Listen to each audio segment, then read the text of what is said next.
Hello, dear friends, and welcome to the next horrifying episode of Random Rhapsodies, Sonnet of Blood. I am Matthew R. Dawson, your friendly neighborhood host and game master for this Curse of Strahd playthrough. And joining me around my virtual table tonight are Brandie, Dyto, Joe, Marty, and Natalie. Say hi, everyone. Hello. Hi! Hey, everyone. Hello, everyone. Now, before we begin, we do have a few announcements to get through, starting with the first of our two sponsors for tonight's show, Hero Forge. Marty? Hero Forge offers fully customizable tabletop miniatures with dozens of fantasy species and thousands of parts to choose from. Their easy-to-use design tool lets you build your perfect miniature online using a fully 3D in-depth character creator right in your web browser, which is where we built our tokens for this evening's game. You can build your own today at heroforge.com. Thank you, Marty. Our second sponsor for tonight's show is XSplit. XSplit is a high-quality virtual webcam background remover that works with your already existing webcam. Using this program, you can protect your privacy while you work or play remotely by blurring the background, removing it entirely, or even putting your favorite picture as the background instead. You can download the app today at xsplit.com, and if you use the coupon code RANDOM with a capital R, you can get 10% off your purchase. You can find our referral link in the chat and show descriptions. Last but not least, our next game is going to be this Monday. It's the Aethertech War, our Pathfinder 2e campaign. The team has damn near got TPK'd by a group of goblins, but somehow managed to come out on top, and are now face-to-face with the most curious contraption they've ever seen. Should be a lot of fun to see what happens next. I'm also going to be over on Lost Caravan RPG on March the 3rd, which is this Saturday at 7 p.m. Central Time, I think. I'm pretty sure. That's a charity event, so definitely come and check that out as well. Now, you can keep up to date on the schedule and everything we do here on the network by following us on Facebook as Random Rhapsody TV, on Twitter as @random_rhapsody, on Blue Sky as Random Rhapsody, on TikTok as Random Rhapsody_TV. We've got a lot of different freaking names here, but it's okay. Come follow us on all of it. And that's going to do it for our announcements. So join us as we dive into the land of Barovia and continue on with the Conclave Expedition as they attempt to survive a Sonnet of Blood.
And we're back. So by now, you probably know that we do our recap a little bit different in this show. Whoever volunteers to tell us about our last session is going to get the Random Rhapsody coin, which they can redeem during the session for one free Nat 20. Which means, yeah, if I do the recap, I'm getting the Nat 20 as well. And no one really wants me to have that. That's terrifying at this point. So, who wants to do our recap this week? I'm going to do the recap this week. Okay, well, Danika, tell us what happened last time on Sonnet of Blood. This is going to be Danika's excerpt number 43. Dear Diary, after defeating 2 of the 3 hags, Urzak gallantly raced into the windmill, while everybody else just looted and searched. We weren't minding Davos that much. Um, there, Davos was found hogtied and gagged, and, well, what do you really expect? All he does is yap all the time. He found two other kids in cages. Our loot included a flying broom that nobody knows how to operate yet. We decided to stay the night at the windmill, and Urzak decided to go off for some alone time and a little bit of stress relief. Also, during our watch, Vide is drawn out. Vide is drawn out by Strahd, who ends up reading his mind. Strahd promises to reveal a little bit about Vide's past to him in exchange for a favor. Um, Vide lets everybody know, and I guess he doesn't confide all of the details to us. It's a little bit sneaky there, Vide. Um, Following that, we decided to escort the children to Veros. On our way there, I decided to talk to a raven, and he was warning us about some danger at the winery. Apparently, Baba Le Saga attacked along with some barbarians and stole another treasure. Anyway, we decided to ignore all that, and then we go to Varos, where we end up, or Veros, I'm sorry, excuse me, where we arrived just after sundown. At first, they didn't want to let us in, but Suave Cog was able to persuade them. The end. Okay, well done. There you go. There's the Random Rhapsody coin. Don't forget to use it. It's only going to last this one. Okay, expedition members. You all find yourselves standing on the opposite side of a large set of sturdy iron gates that were pulled closed the moment you passed through them, which is now being both chained and padlocked shut by the one of the two guards that have let you through. Through those gates, you can see planted in the ground and flanking the road on either side of it are about a half a dozen pikes with wolves' heads impaled on them. And there are more wolves' heads that adorn the 15-foot high wall that encloses the town, which is what you just passed through. Its vertical logs are actually held together with thick ropes and mortar, and in the firelight you can see that the top of each log has been sharpened to a point. Now that you're on the other side of the gate, you can see that there's wooden scaffolding that hugs the inside of the palisade about 12 feet off the ground, which enables the guards to peer over the wall and fire over it, making the place seem relatively sturdy and protected.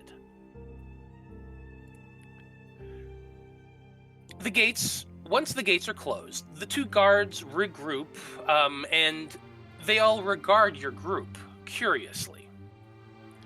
The pair of them are a man and a woman, human, of Barovian stock, and clad in the same chain shirt and leathers that most guards in this country seem to wear.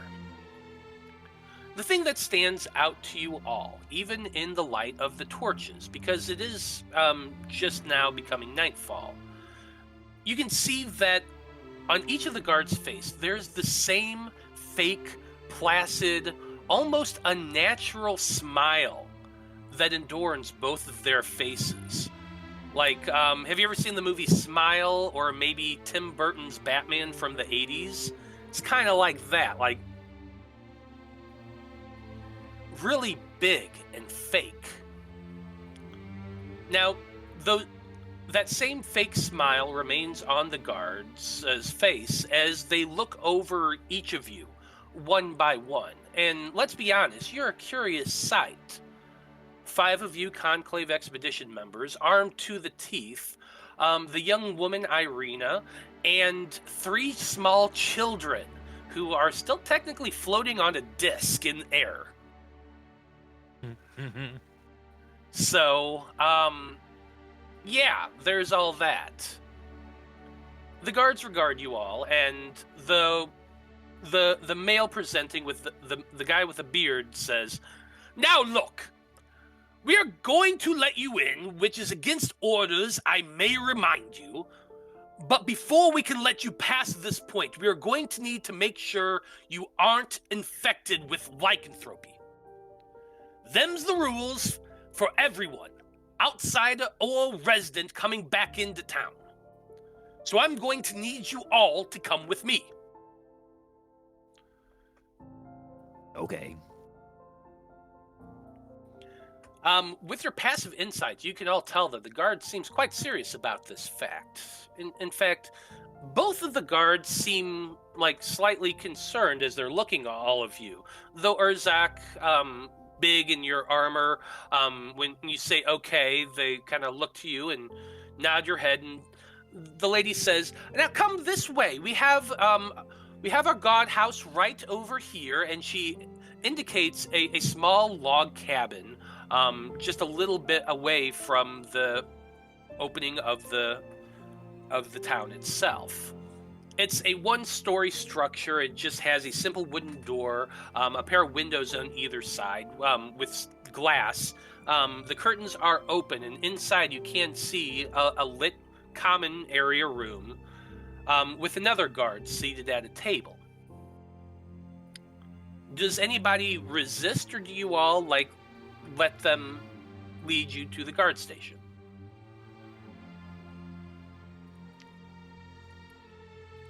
I mean, I'll Have go any with. reason to resist at the moment? Yeah, let's go. I mean, they're just following orders. Yes. Indeed they are. I moved you over to the Veros map now. Can you all see that okay? Mhm. Perfect. The guards lead you over to that log cabin building. It's, like I said, one-story structure, thatch roof, couple windows. The inside is all one just big room.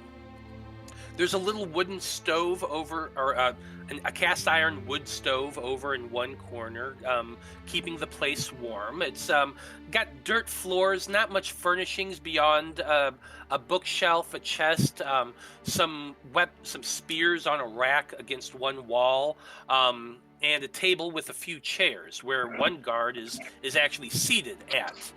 And as the door opens and you all kind of file in, the guard kind of jumps up and is like, "Now what's all this? What's going on here?"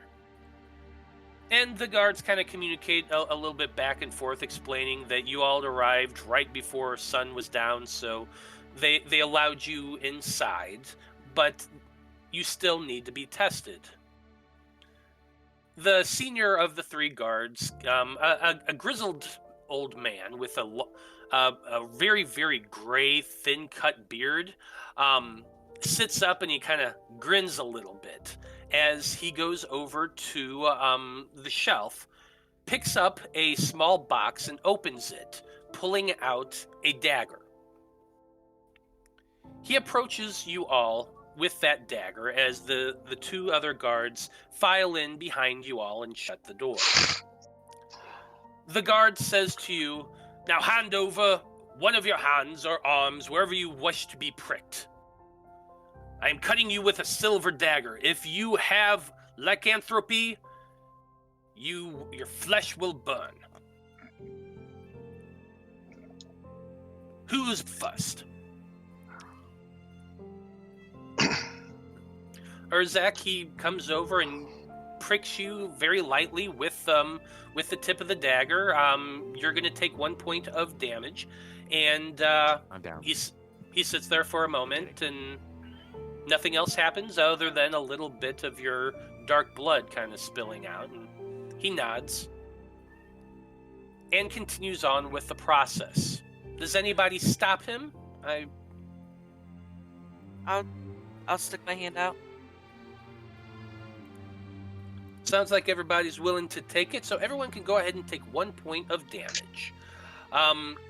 The children are much more hesitant. Davos, on the other hand, when he sees you, Urzak, he just immediately holds out his arm. No, it's not going to go poorly. Huh.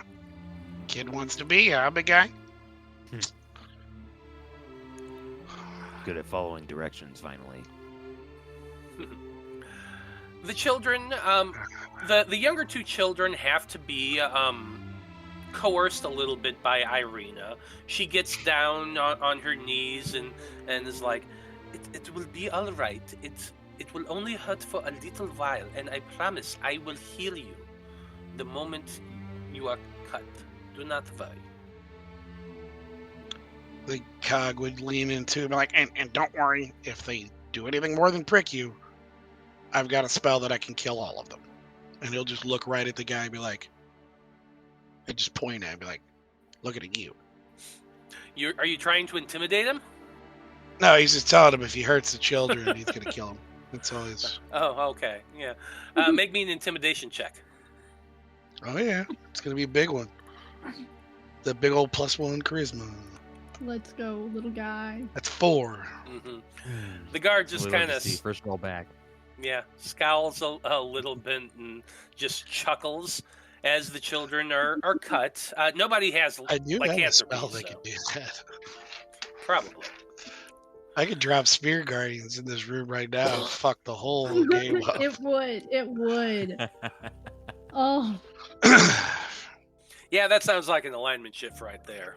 I'm down for it. Let's do this. Evil campaign in Strahd. That'll make it interesting. Evil cog. But anyway, Irina does actually pump out 2 spell slots to heal the younger 2 children because when they are cut, they immediately start crying. The little girl, Tereska especially, just immediately tears up. But Irina casts the spell immediately as soon as the guard nods his head that everybody's clear. Once everyone 6 lay on hands to heal all of us plus, well, actually 7 for all of us plus Irina, since she got the 2 kids. So everybody's back to full. Fair enough. Urzak goes around and touches everybody, healing them up the rest of the way, and the guard's kind of is watching all this and says, "Well, I was expecting you all to be here for, well, either the toy store or the orphanage, one of the two, but you all seem to be adventurers, aren't you?"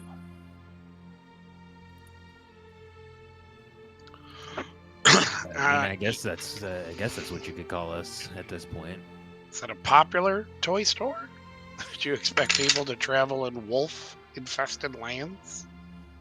Blinsky's is the only toy store, so of course. Wait, hold on. I mean, shit, I could carve a little figure out of wood. Alright, if it's the best, it's the best. I'll take your word for it.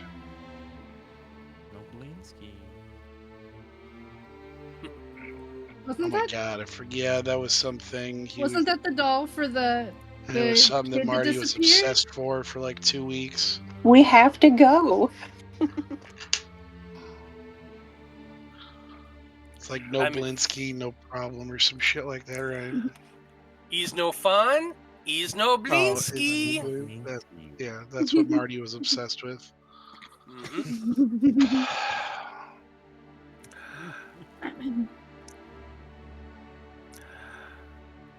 Well, all of you are clear, so I suggest making your way to the Blue Water Inn. It's the only inn in town. It's right down the main road a ways. Thank you.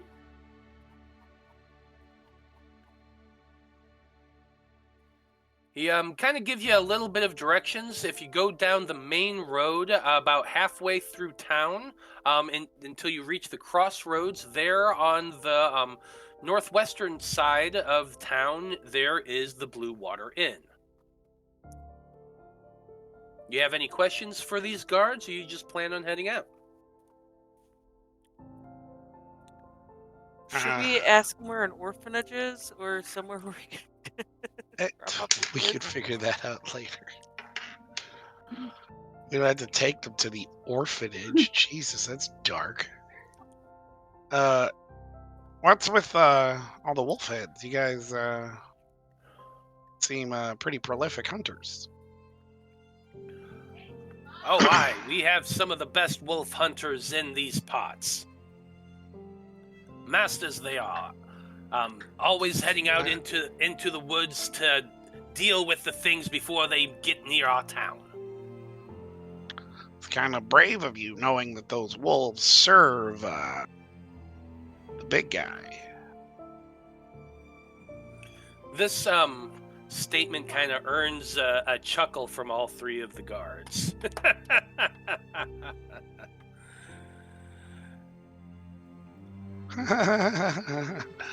What's so funny?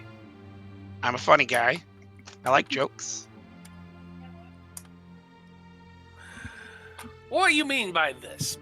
Big guy runs the wolves. Oh, do I really have to say the name?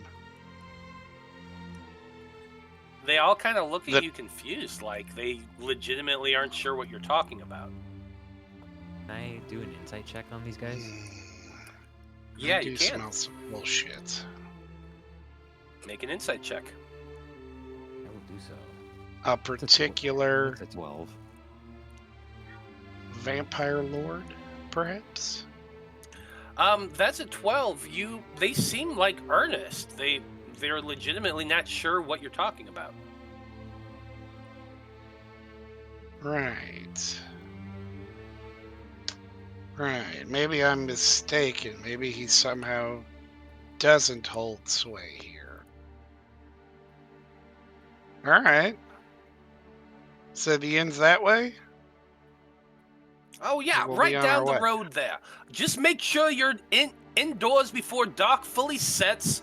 You don't want to be out on the town at night. The sheriff would not like it at all.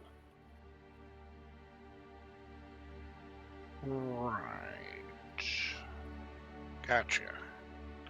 Let's go on, guys. Kind of like usher the children out. Just kind of like half keeping an eye on them and just like kind of like, all right, let's get the fuck out of here. Okay. You start usher everyone out into the main road. As you can see on the map there, right here in the middle of town, there is the Blue Water Inn. It's kind of a largest building, pretty easy to identify. Are you heading straight for there, or are you planning to do anything else? I mean, it was pretty close to dark when we got here, so we should probably get to wherever we're staying for the night. It has been a bit of an ordeal, especially for the children. So I figured, yeah, we'll get them somewhere warm and cozy, get them fed, put them to bed. Okay. So as you all make your... go ahead. Well, I was going to say, I mean, do your little thing. As we're walking, Cog would pull Urzak to the back of the group, but you can do your spiel and then we can have our moment. Okay. Well, as you're making your way down the road, there's a few things of note that I'm going to talk about. As you're making your way, one thing you do notice is that this village is quite well lit. Much more so than Jova Village was while you were there. There are hanging lanterns holding torches on street posts every so often down the main road, which are currently in the process of all being lit by a few people holding these long poles with another lit torch on it to light them. You see people beginning to make their ways to their homes. The Jovians are not the Jovians, the Verosians. As you pass, you can't help but notice every single one of them has that large fake smile plastered on their face. But you can also see with your passive insight that while the smile is on their face, it definitely does not reach their eyes. Their eyes are wide, almost terrified. like the way they move, they're kind of twitch and react to every sound and shadow, making sure that their smile is even bigger. But then when every time you pass somebody, like their face just drops for a second and then looks at you, and then suddenly like, oh, have to be happy again, and the smile goes right back on their face, and they continue on with their business, looking back at you all, kind of a little strangely as you all pass. Now, you do pass a few interesting places that I'm going to talk about real quick. The first place that you actually pass is, you see this very large, let me find it here real quick. The first place you pass is what appears to be a very large stockyard. A big wide area surrounded by fence in the center. There is a bunch of sheds along its periphery, and it lies adjacent to a very large warehouse. And as you pass it, you see a sign hanging from that large warehouse that reads Aresk Stockyard, which I'm going to show you on the map.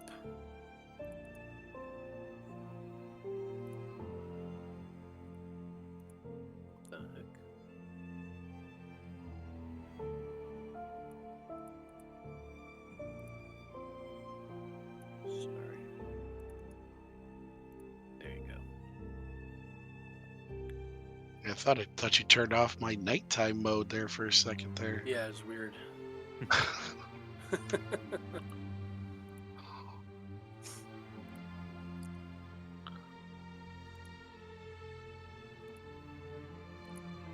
anyway, you all continue on until you reach a decent-sized building.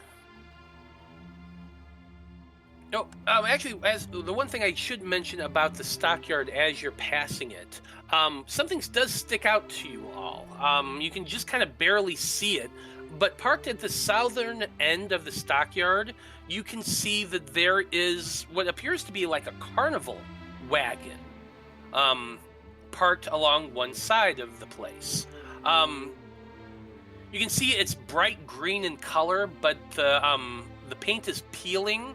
And there is lettering along the side in gold, which you can see as you pass. On the caravan wagon, the carnival wagon, it says Rictavio's Carnival of Wonders. Rictavio's Carnival of Wonders. On its side in the green, or not the green, in the gold lettering.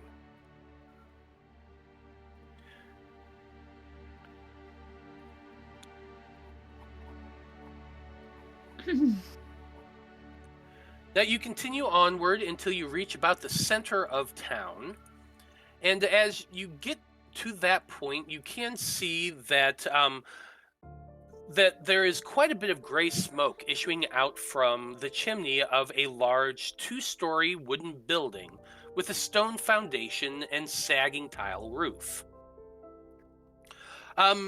You see that there are several ravens perched on top of the roof, kind of all cawing to themselves a little bit. And as you approach the inn itself, the birds kind of take a moment and look down at you quizzically before turning back to themselves and cawing once again.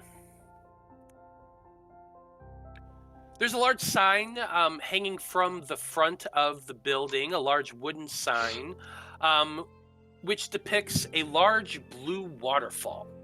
And underneath it, in blue lettering, you can see Blue Water Inn.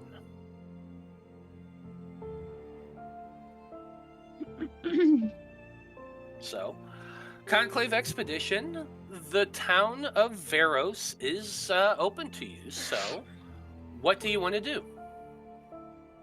You said it is near evening time, I guess it's sleep time almost, or? It's about 6 o'clock in the evening. Oh, okay. Yeah, you've been up a decent while. amount of time, but it's still early in the evening overall. The sun has just set over the horizon. Well, I figured we could probably call it an early night and at least go inside, get something fed, maybe get the children bathed, put into, see, well, we can go out and see if we can find them some clean clothes somewhere, if that would be possible. But yeah, definitely go inside, at least start getting food, something like that. Absolutely.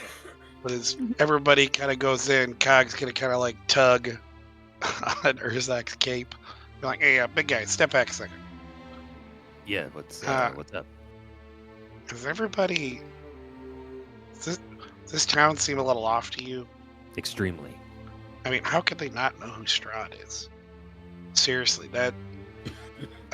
everyone we've met here has mentioned the Devil Strahd, and we've met the man several times.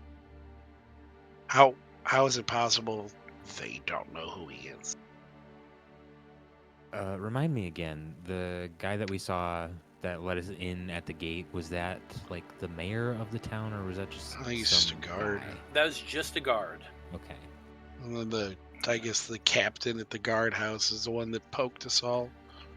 Or at least a senior member. Yeah. Okay. Yeah, an older guard. And they mentioned that there is a sheriff that they seem to be reporting to. Okay. But yeah, somehow they didn't know the wolves belong to him. And then they don't know who he is. And then what is with the smiles? Yeah, something is very off here. I mean, why we is it should have so- expected this. I mean, I honestly wasn't expecting anything I'm sorry, different. we should have expected this. Yeah. Why is it so bright here too? It's gloomy McGuss everywhere we go, and then boom. Weird shit What? has happened to us since the second we've gotten here. I'm not that shocked by anything anymore. I think they're. We got to figure this out, but I think they're playing us. I think this is a ruse. I mean, these Yeah. people probably all work for Strahd. This is probably like one of his towns or something. There's I mean, all no the towns way are they his could towns. not. I'm granted, yes, but he seems to let them have autonomy in some way. But there's no way. I mean, second one we've talked to everybody told us about Strahd. Even that house with the dead children, where there weren't actually anybody there, told us about Strahd. So just keep your ears up. We gotta figure this out before it kills us. As always. Yeah, they'll dip inside. Okay. Well, you all make your way into a somewhat actually full common room. You walk into the room, which is actually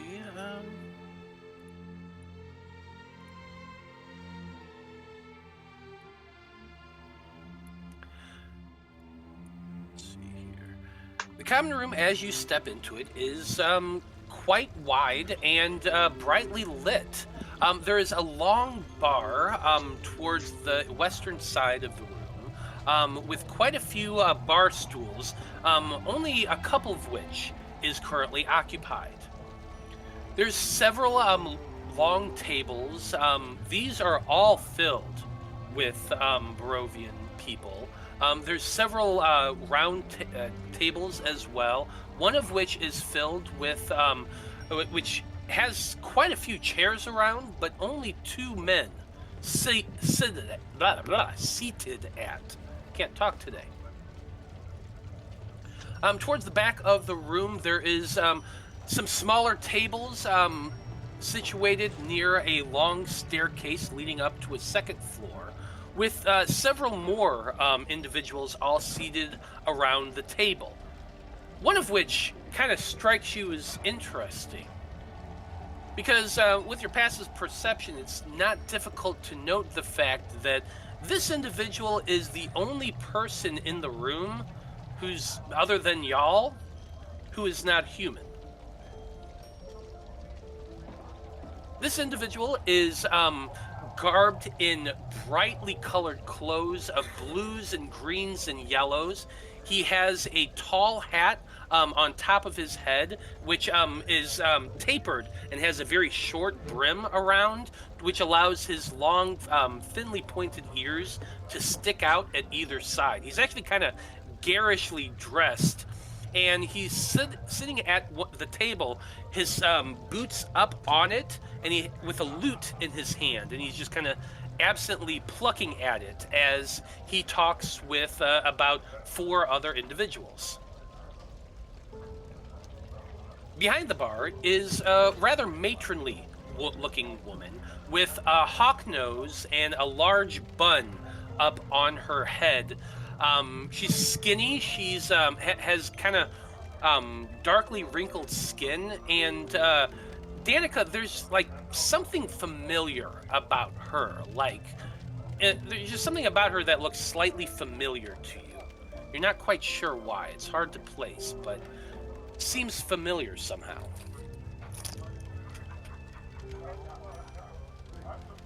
So, what do you all do?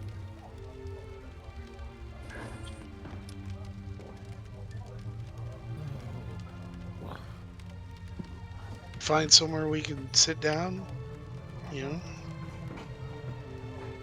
Order, I guess, call over a waitress or a barmaid. Try not to be creeped out.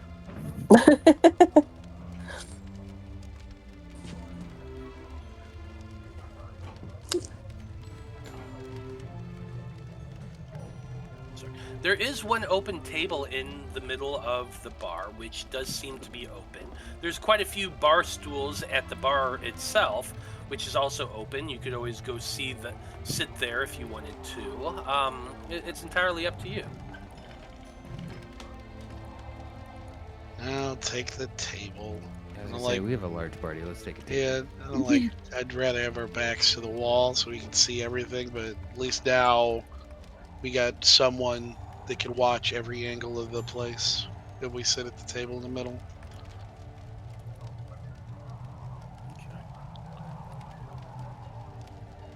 Let's see here.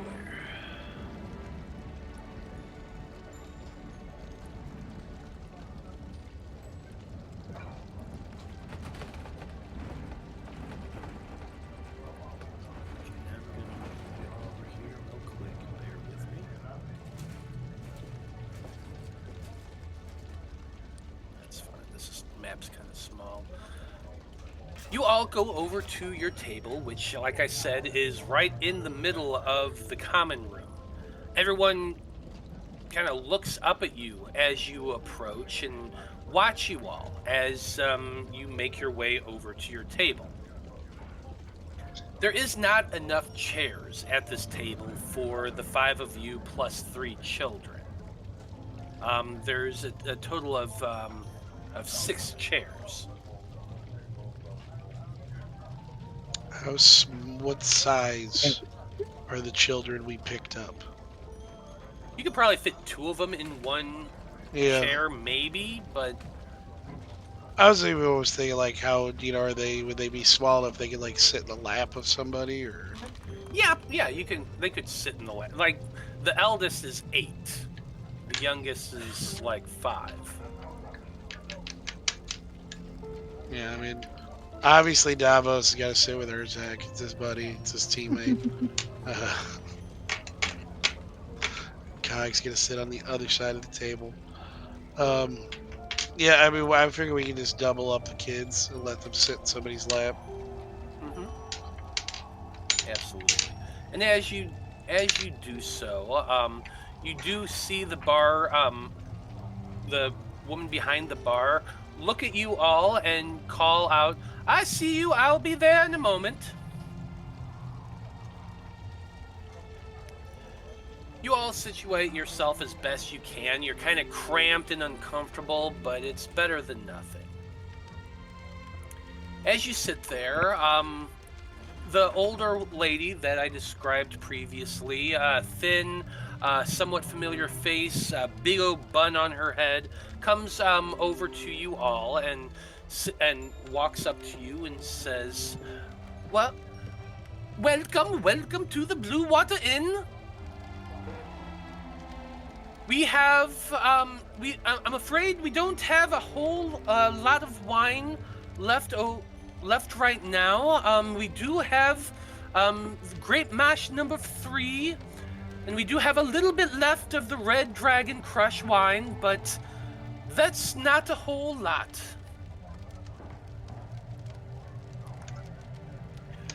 It's going to be 3 copper pieces for a cup of grape mash. It's going to be a silver piece for a cup of the Red Dragon Crush. If you're wanting food, we do have stew and brown bread for dinner today. It will cost you all 1 silver piece each for a meal.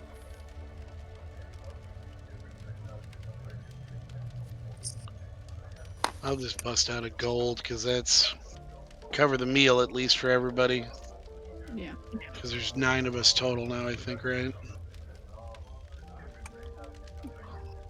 Yep. 8. Well, there's the. Oh yeah, you're right. 9, including everything. Yeah. So yeah, I'll just bust out 2 gold for now, and that'll cover drinks and stuff. Be like, no wine for the children, obviously. Do you have some milk or some water? I'm sure I could come up with a little goat's milk. That'll be not a problem for you all, good sirs. Will you be needing rooms for the evening as well?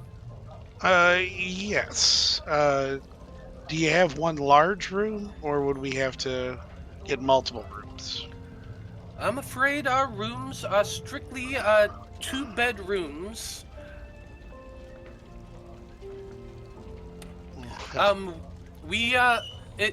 Each room costs 1 electrum piece for the night. I guess we could end up doing what?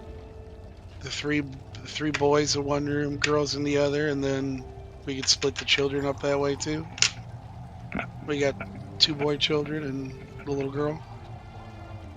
Get 2 rooms if we have it. Does that work? I'm sure we could make it work. Yeah, that should work. So you want 2 rooms? Yeah, we'll take 2. You produce your 2 electrum pieces and your gold piece as well, and she says, "Oh, very well, masters. Welcome to the Blue Water Inn. My name is Danika. My name is Danika Durakava. Me and my husband here own the place. Erwin's in the back making food. He'll be out to bring you your meals in not too much time. Looks like we have a hydration check, so everyone go ahead and get a drink and have a sip.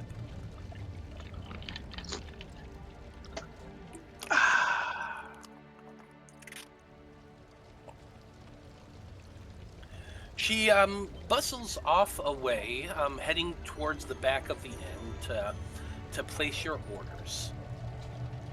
As she returns and begins pouring wine and getting glasses of goat's milk for the children, you can't help but notice that among the people here at the inn, you're not seeing really the same fake smiles as you were outside. Most of the people, while they steal glances at your group constantly, you can see that their heads are down and huddled together. They're talking low, much hushed voices, but their faces are more serious toned.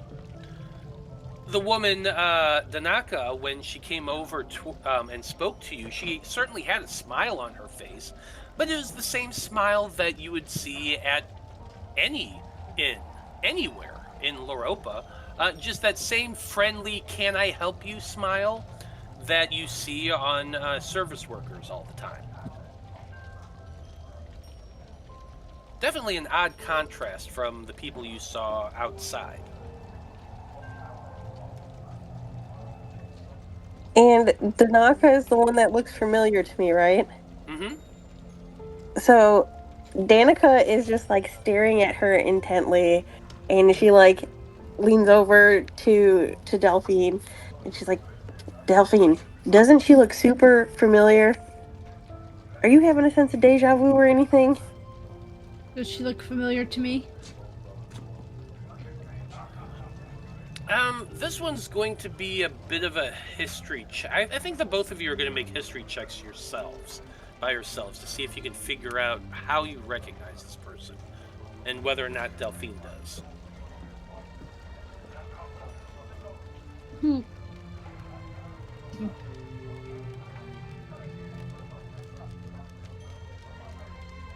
Oh. Well, I got a 4. Get him out of the way now. Right. I guess so. Yeah, you can't figure it out, Danika. It's just something on the tip of your tongue. Delphine, again, it's like you're trying to put your finger on it. She definitely looks familiar, but it's almost as though like somebody you really saw at a distance and didn't actually interact with. I mean, kind of feels familiar, but I mean, I can't like give you a name or where I might have seen them at.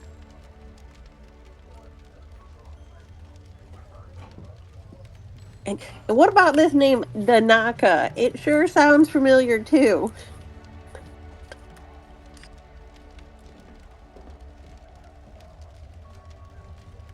But I can't remember. It sounds a bit like a bird name. Or like Danika, but pronounced slightly different. Funny thing is, in the module, it's actually Danika. Is it really? Yeah, it literally is. So I just changed it a little bit to make it sound a little different. That wasn't planned. I swear, I had no idea. It's your mirror.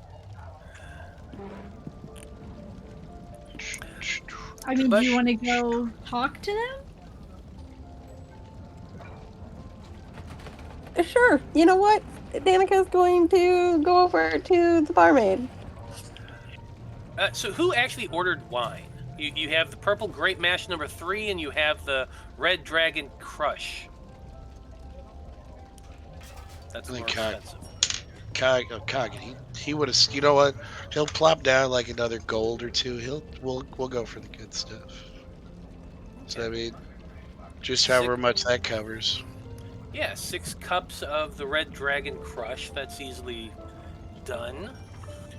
She's in the middle of pouring these as the two of you approach her. What do you say?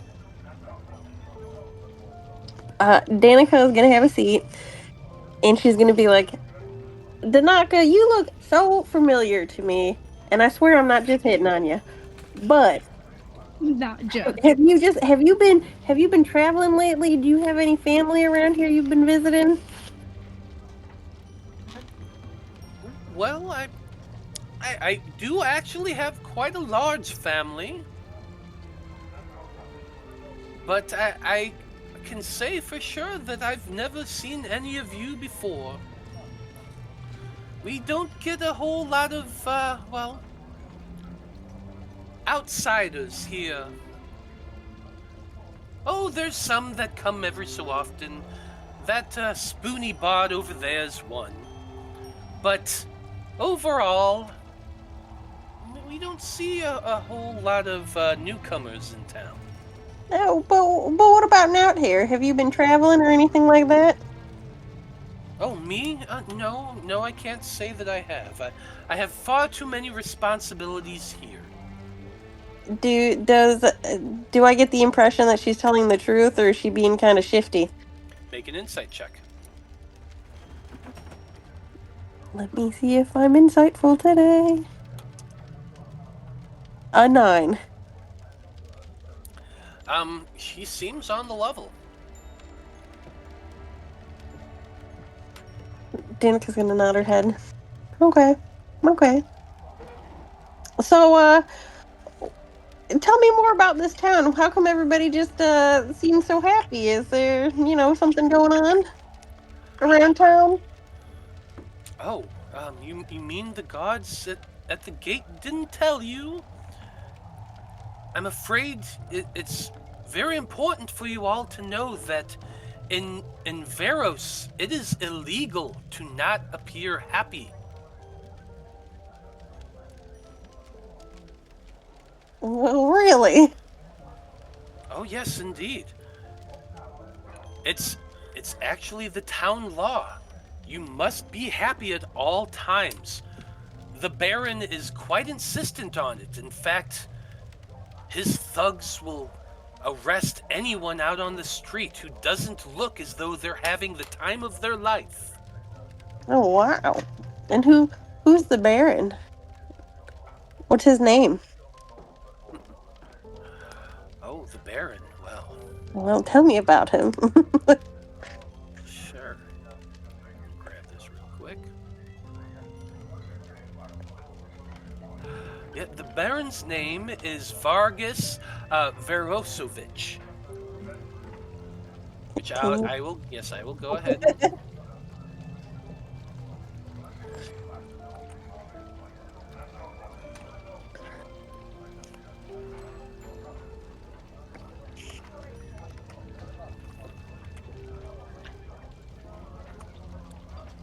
Vargas Veroskovich is the Baron here. He is the Burgomaster. He is a strict and ruthless man who believes that we should all be happy at all times.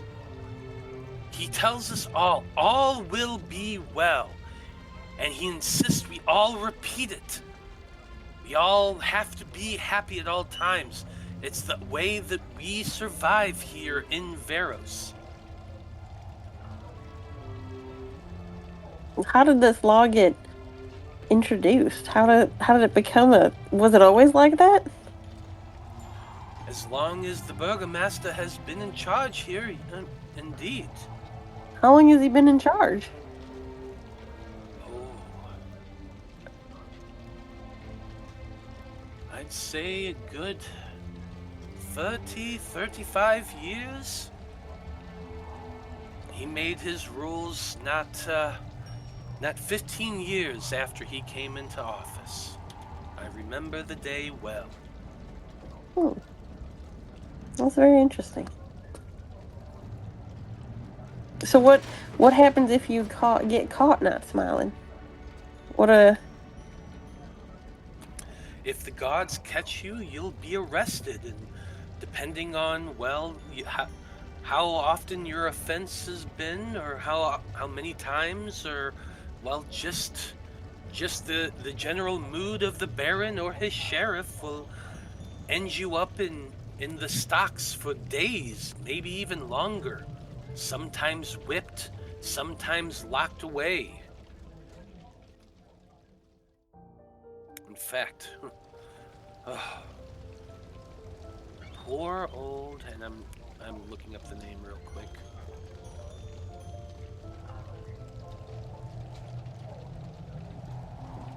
Poor old Wilhelmina. Wilhelmina I'm going to say that again. Wilhelmina Rikolova. Her son's the shoemaker, Udo. He's been imprisoned in the Burgomaster's manor for weeks now, just for speaking out against the Burgomaster and the sheriff.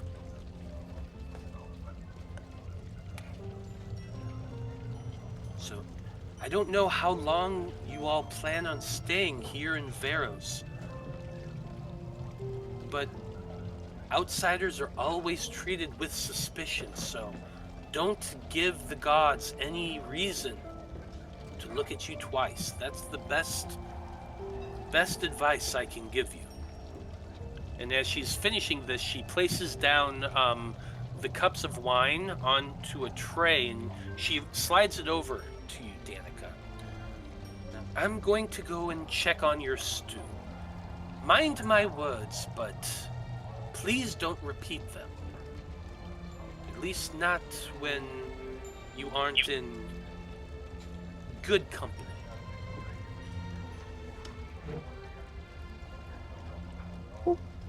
Yes, ma'am. She nods to you and then heads back over towards the kitchen area to go retrieve your meals. You pick up your tray of wine and make your way back over to the table. And as you're doing so, you notice that the two men who were seated at the other table, the one that had tons of chairs but only the two of them were sitting at, the two of them have gotten up and are currently making their way over to your table as well.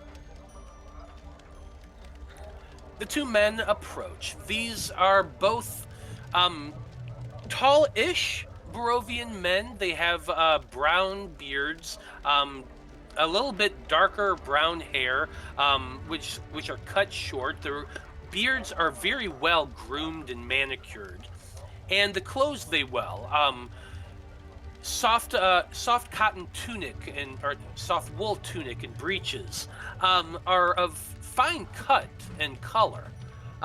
They're obviously very well-to-do individuals, and as they are approaching, they both have their cups of wine in their hand, and one kind of sways a little bit and has to catch the other by the shoulder as they're approaching. But then the one who had been swaying, he walks up and says, "Ah, welcome to Veros. It is so good to see outsiders. It's been far too long, hasn't it, Nikolai?" And he slaps the one who he's been leaning on the back, and that one kind of pitches forward a little bit.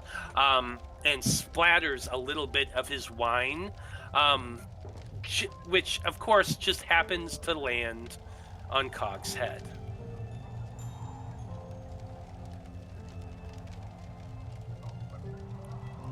Well, thank you for that. I am sorry, little one. Let me get that for you. He pulls out like a handkerchief from his vest and is attempting to try to wipe your head with it. What do you do? It's that short people. It's this halfling hate. I mean, he's going to start a fundraiser to raise money against the halfling hate in these towns of Barovia. It is terrible. It is sick. But for now, he's just going to just slap his hands away. He goes, I can do this. Just chill. I am so sorry. And he takes a big old draught from the mug in his hand. And that's probably about the time Danika and Delphine, the two of you, return to the table.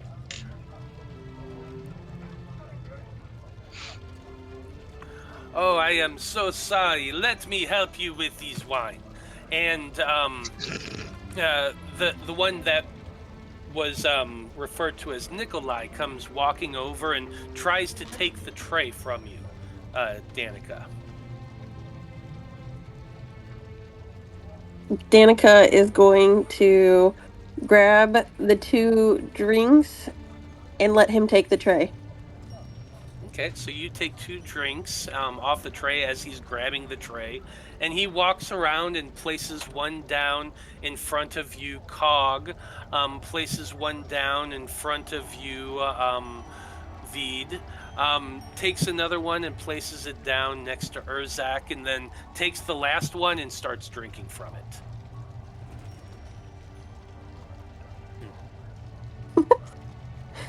Wait, whose drink did he take? Irina's. Ah, gotcha. Oh, poor Irina. And she's kind of just looking up at him right now. She has this sour look on her face, like her arms are crossed beneath her breast, and she's just looking up at him with this sour kind of puckered look on her face. Pete's gonna pass his drink to Irina. Irina, nods to you in thanks and takes the cup, giving the man a dirty, dirty look. But he seems oblivious to this, and he says, now what brings you all to our humble town? Are you here for the great festival?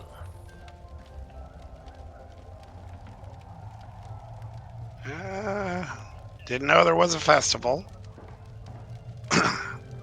Just Oh, you didn't know? No. As you can tell, we're not from around here. Well, we came to help. We need to... You know what? We're just here for a day or two at most. We're just traveling Barovia. Traveling Barovia. That sounds like a complicated thing to do. It's been a little bit complicated so far, yes. Well, I hope you enjoy the festival. It should be a good time. And his companion kind of chuckles very loudly at that. And as close as they are to you, you can tell like these two men have to be siblings or very closely related cousins at the very least. Their facial features are near identical, though one's maybe like a couple years older than the other. Nikolai turns to the other and says, Carl, we will go back to our wine and our song and dance. It is good to see some travelers. It is going to make a town so much interesting. Danika lets out like a little laugh. And she's like, oh, you're going to add that drink to your tab, right? He chuckles again and says, what makes you think we pay? And then he goes back over to his table with his companion. I already covered it, Danika. It's fine. Cog, what if I take this drink I'm holding and I pour it on his head? Cog, he did it to you. I got your back. Let me just do this. He's a let me regular just. Danika's like holding the drink shaking. We don't need to cause trouble. Dean. I mean, let's just let it go. It's not trouble if it makes me happy.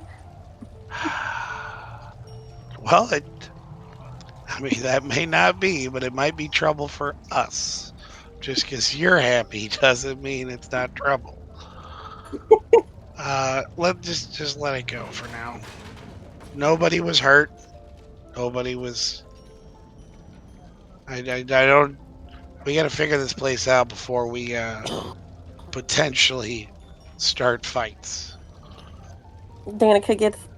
I'm gonna say that Danika's still standing up with how she was holding the drink, and she's gonna take a little napkin and pat on Cog's head. Thanks.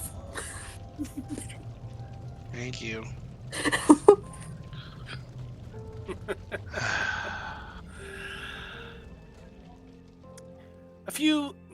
A couple of moments later, Danika returns with a tray full of steaming bowls of a very nice smelling stew. Venison by the smell of it, with turnips and potatoes and carrots. And she passes one to each of you. A couple of you have children on your laps. I kind of imagine that the little girl is on Irina's lap right now.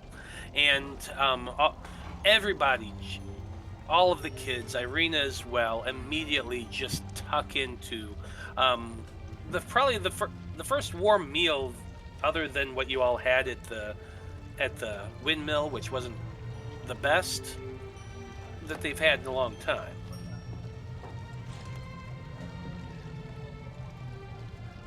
You all tuck in as well, and it is very, very good, just as I described.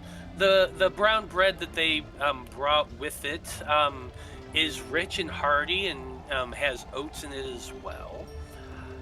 And as you all sit there and eat and kind of relax for a moment, the elf in the back of the room begins to play a little bit more of a nice, hearty melody.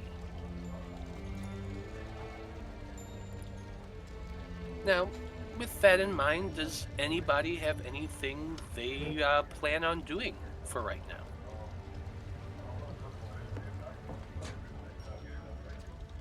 I think Delphine is just enjoying the goods at the moment.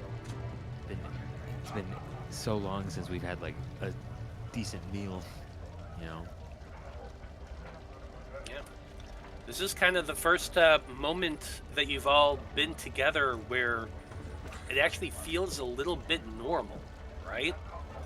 Like, since you left on this expedition, you've spent like maybe a little bit of time in that inn back in Jova Village, and that little bit of time at Irina's house, but all of those ended chaotically. So none of you have really had a good moment to just sit down and unwind. The wine that you do have, and yes, Danika does come over and bring another round for those who are lacking wine at the moment. So, because you did give her enough money to that she can give you a couple refills before that runs out.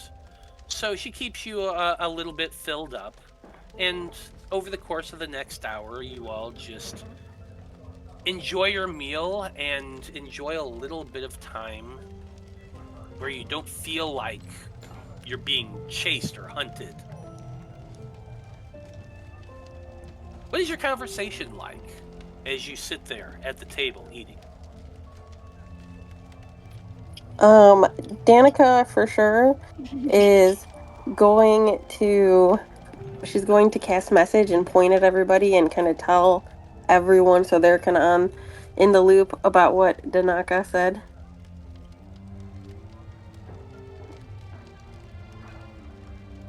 Okay, fair.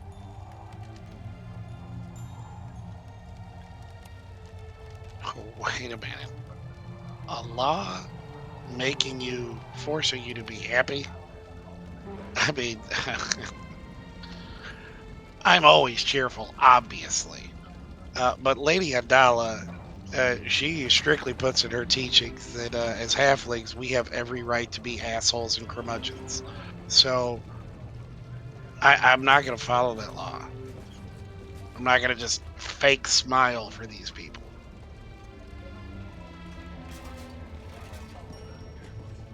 Nobody gonna challenge him on if that's actually a teaching of Lady Adala? Vide wouldn't That know. actually in their Bible? Nice. History check. I want to know if we know. That would be more of a religion check, but anyone who wants to do one can go ahead. Oh man, I don't. Oh, how about a 16? It is now. It's definitely. Oh shit! Yeah, wow. Yeah, it's in Cog's book. It's oh my god. Was that Wait. How do you have a 0 for your religion mod? Intelligence. Oh wait. It's intelligence and I'm not proficient. Oh, that's okay. Well, goddamn, yeah. Cog will show you if you really want. It's the first commandment of the Lady Adala Bible. It's like you have the right to be an asshole. Even Irina it rolled a 19, so I don't know. I kind of think everyone's just looking at you like bullshit. It's just All right. It's just like that episode of Parks and Rec where Ron Swanson has the handwritten note that just says, "I do what I want." Yeah.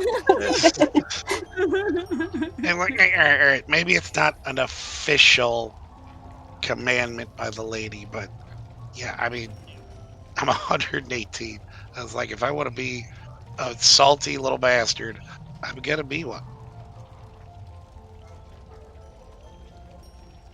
I'm not gonna fake smile for these people. Well, let's be a little bit careful until we kind of, because they said people ended up in prison and tortured, and we should definitely kind of be careful. Well, maybe it's up to you. I'll try to, if you go to jail, I'll try to help you out. You know, how the hell is that the first fucking roll that everyone's passed? Seriously. Time event. That was Literally, when they needed it. That was when universal passing. everyone knows Cog is full of shit. Hey, Cog, what color are your eyes? I think I made him green. Shit. What is it? What does it say? What does my token look like? Oh, they're violet. His violet eyes. Oh, okay. Violet. I know, they look pretty brown to me. I'm like, really? And he pulls the spoon up. Hey. Everyone gets a good chuckle off that, even Irina, which helps cut the tension a little bit for you all. Knowing that that's an actual law, that kind of helps explain what's going on here. Because these people have, how do they not know who Strahd is? It's got to be like part of this. They have to pretend that the big bad evil thing doesn't exist, so they can be happy. Did you actually mention Strahd by name? Because I thought you just said the. I said your particular vampire lord. Yeah. I was like, even then, everybody knows who that is. You know, Irina's kind of like that. That is an odd detail, Cog. Now that you mention it, the fact that you did not say his name, but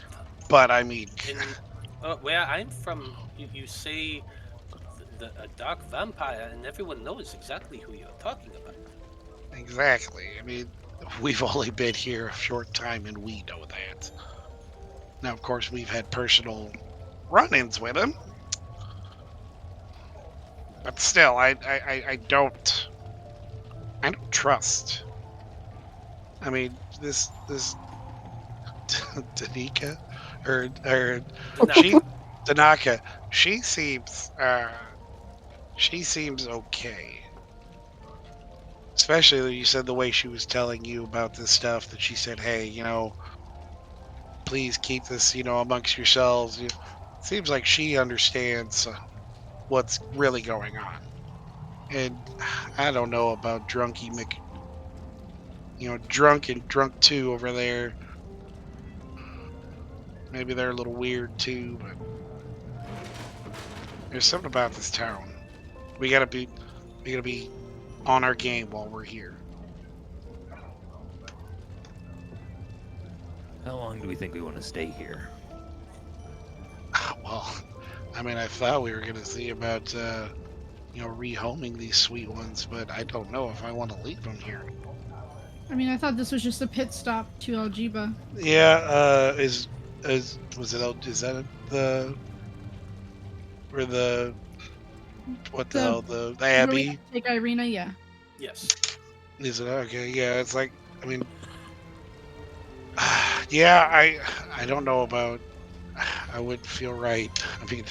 As much as it's been a delight having one young passenger, I think maybe, unfortunately, we have to figure out a way to have 3. At least for another day. Unless, our friendly barmaid would know of a safe situation here in town. Maybe she does. Maybe there's the orphanage that was.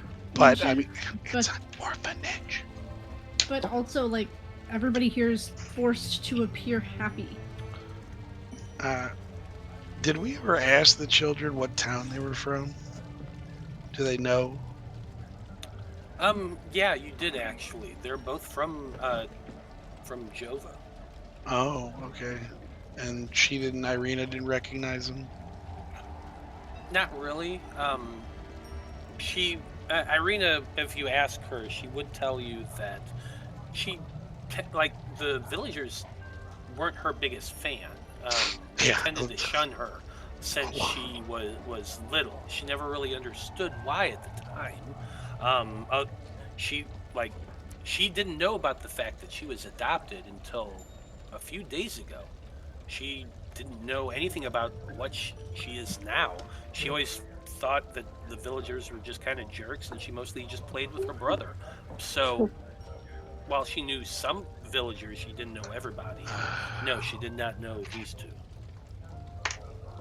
I mean, also, parents there seem to sell their children rather easily. I get the sense that they do that pretty much everywhere. Well, hopefully it's going to stop, since the reason for that, or at least in, in his case, it's like at least those two of them are gone. I don't think the third one is going to be up and running anytime soon. Hopefully not, anyway. There's going to be a lot of withdrawal going on in Jova. Wait a minute, is that why the barmaid looks so familiar? Is she the... No. It's like, is she the third hag?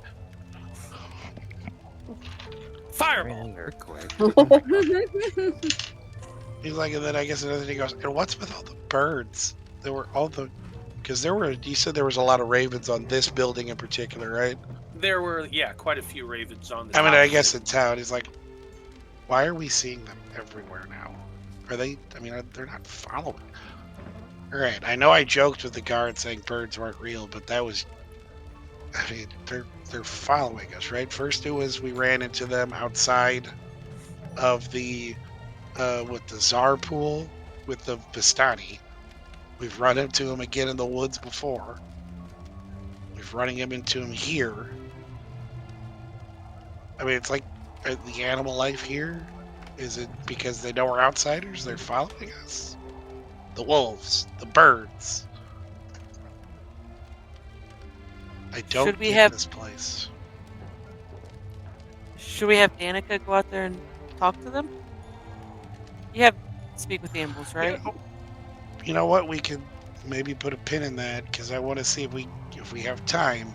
I would love to see if we could find a place who would sell clothing for the children. Get them something clean. Well, I will point out, you did get a ton of clothes from the... Oh, that's right. Wow. There was lots and lots of kids' clothes, and each child now Yeah, has okay. a backpack full of Okay. clothes. Never mind then. Well, I guess depending on what time it is, maybe we could go to the toy shop. Oh, good. He'd say it. I was like, I guess we could go see what this toy shop's all about. Are you sure it's not bedtime for the kids? Well, I mean, how long have we been in here? It's 7 o'clock? It's about 7:30 at this point. Alright, so that most places might be closing up, because they said be in before dark. Yeah, it was... Even though it's extra light here for some reason, it's probably going to be getting dark soon. No, it's dark. I've said it Oh, before. It's okay. It's But very the much lights dark. the lights are just, it's extra lit up. This inn is very, very lit Yeah. up, and the town itself has like torches all throughout the walkways, which makes it much more bright than Jova was. Jova had no streetlights. So perhaps we can stay inside for the evening. We'll venture out maybe in the morning. Sounds good. I guess he'd check in, see if there's a washroom for so we can get the children baths. There is no washroom here. There is an outhouse out back, and there's a well that you can get water from. And she tells you she will bring you up a basin tub and some soap and towels if you would like to wash. At least that, yeah. We would do that, yeah. Absolutely. She hands you two stout brass keys and tells you that your bedrooms are on the second floor. To get to your rooms, you're going to have to go out from the common room and around to the outer stairs. on the side of the building, which is not far from the front entrance. Those stairs lead up to the upper balcony, and your rooms, the 2 rooms you rented, are the first 2 on the left.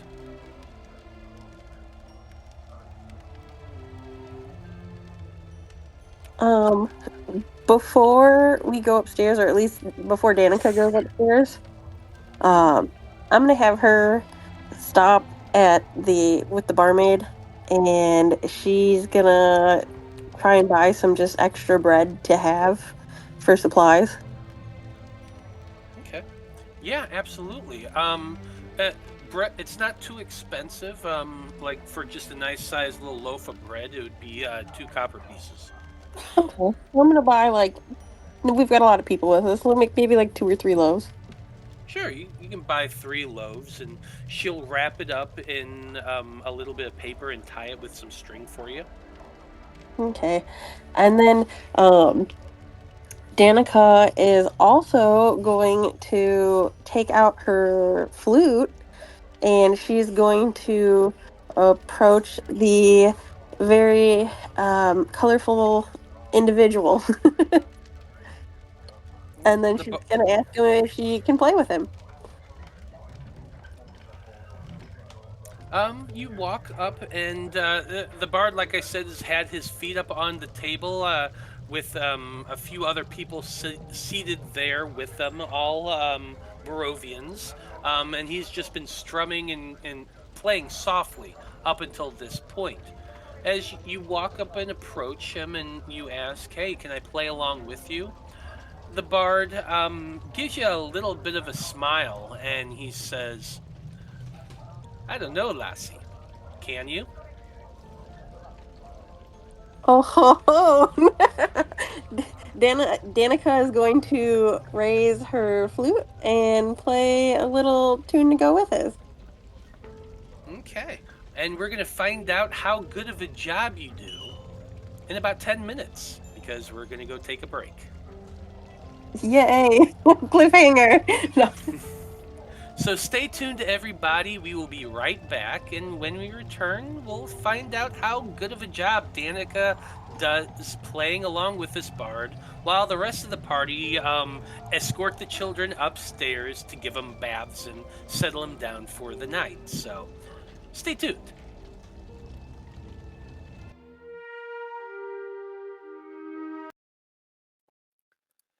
Howdy, everybody. We are back.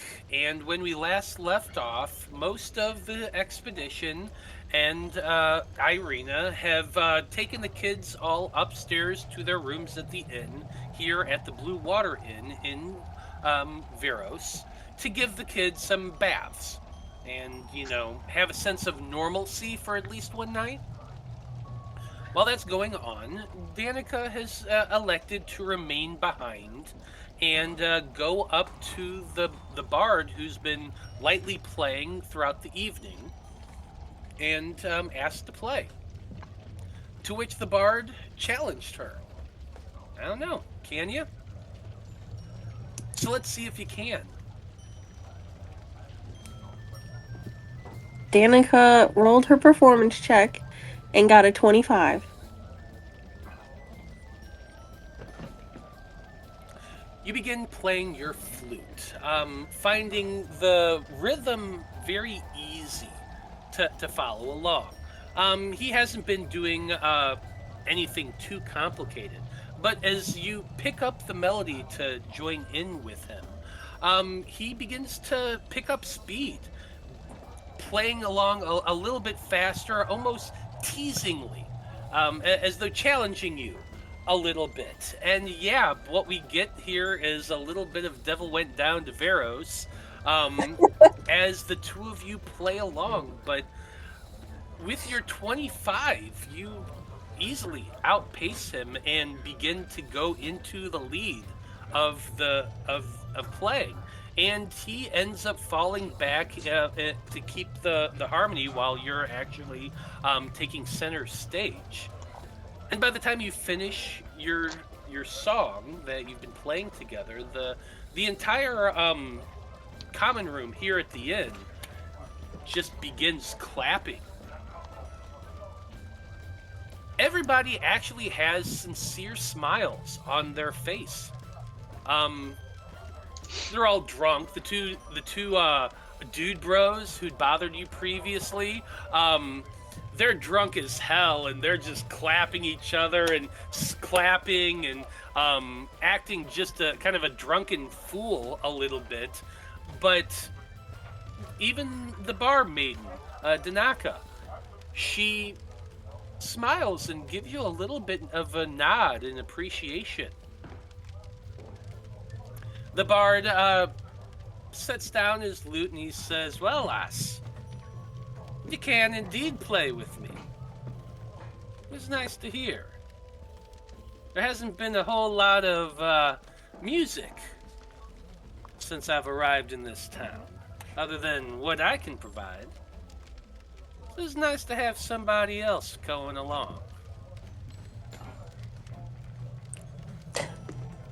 Danica she laughs a little bit. Well, it is one of my favorite pastimes.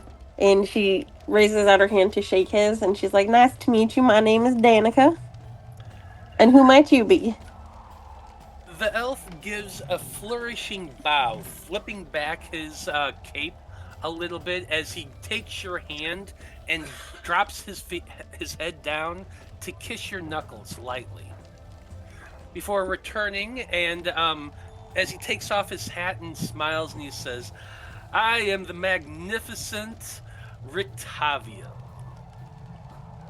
It is a pleasure to meet you, Danika." It was Rictavio? Rictavio. Rictavio. The magnificent Rictavio. The magnificent Rictavio? Indeed. Danica nods her head. When I was walking over here, I think I saw your wagon parked. The Carnival of Wonders? Indeed, that was my wagon. I am, as you can see, a traveling performer. Taking the wide road, the lengths and breadths of the land, performing wondrous, miraculous wonders that any and all can see for just a few coins. Well, that's the best way to make a living, right? Doing something you enjoy. So, all these people around, she kind of points to everybody that's sitting around him. Are these also performers at your show? No. These are just some fine folks that I met here in town, and they all kind of nod and smile at you, and one of them says to you, "You are playing very, very well. We have not seen many elves, but two in one day that can both perform is very, very miraculous." Well, I heard it's best to be happy here, so why not have a couple performers, right? All of them kind of shifty eye a little bit as you say that, but then look back at you and kind of nod a little bit and, "Oh, yes, we must be very, very happy at all times." Danica's gonna. So when is your show gonna be? Rictavio puts his hat back on his head and says, alas, I'm not doing my carnival here just yet. I was just passing through, spending a few days getting to know this strange town I find myself in. But no doubt I will be putting on a fair, fine show. Eventually. Perfect. Where are you heading? Oh, here and there. I've been, well, and he kind of hesitates a little bit, and you can see he's weighing and measuring you a little bit with his eyes. I'd like for you to make a persuasion check for me. Okay. That's my favorite check. 19. He takes you by the arm and he says, "Perhaps why don't you and I go and get another cup of wine and let these fine folks get back to theirs? What do you say?" Let's do it. Rictavio leads you over to the bar and seats you at the bar stool at the far end, away from the other gentleman that's been sitting at the bar this whole time. Danika comes up and asks, what can I get you? And Rictavio replies, 2 cups of your best wine, please. The lady goes and gets both of you your cups and sets them down before you. But as she is away pouring it, Rictavio leans in close to you and he says, "As you are not from around here, I don't suppose you've heard of the Vistani, have you?" Why, yes, I have. We actually just left their camp a while ago. His eyes his eyebrows go up a little bit. Did you indeed? And he slips into an elven dialect that, while you do recognize it, there's some distinct differences from the language that you speak. It's like you know when a Spanish speaker and an Italian speaker get together and it's both very, very similar and you can kind of sort of communicate a little bit, but there's a few words here and there that are just not quite right. Okay. It's kind of like that. But he says to you in Elven, "And these Vistani that you've seen, did you travel with them?" No, we didn't. We stayed there for a night and then we had to part ways. So they've not recently arrived. Why are you looking for them? I need another persuasion check from you. Persuasion. 14. No, it's actually 18. Oh, that's right. You have the bard ability that makes your roll is always an 18. Yeah. Rictavio says, "There are ones that I'm seeking. They took something from me, and these I hunt to try to retrieve that which I lost." Oh. I mean, not to pry, but I guess I am kind of prying a bit. What did you lose? Forgive Is it something? me. Is it something we would have recognized while there? I doubt that very, very much.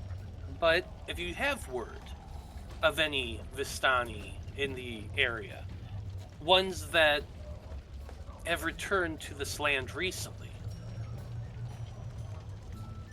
I would appreciate it if you would let me know. I'll be on the lookout for you.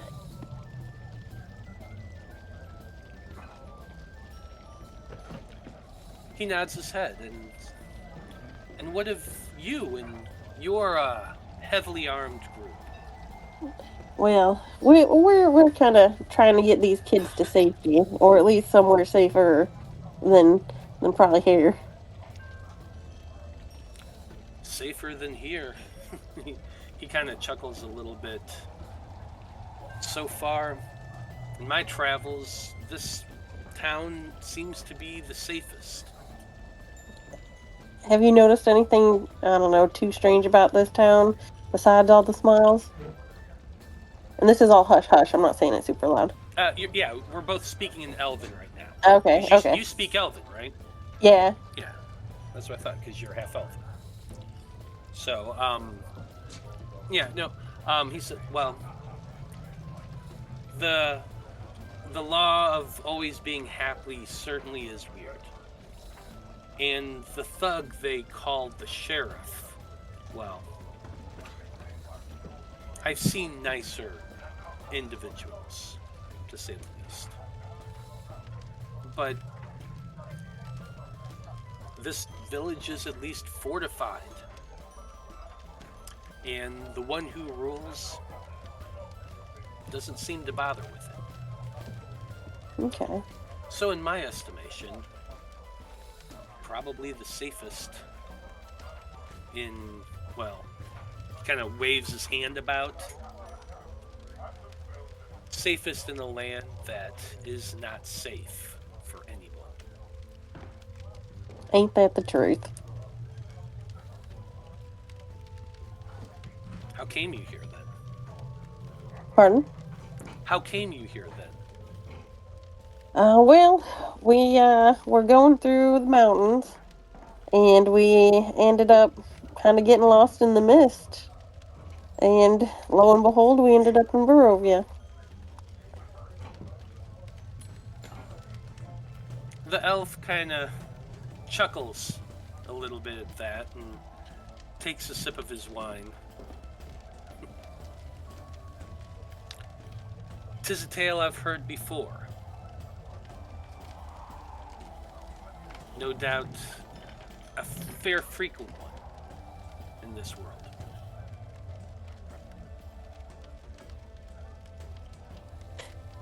Delphine isn't Tale as close. old as time.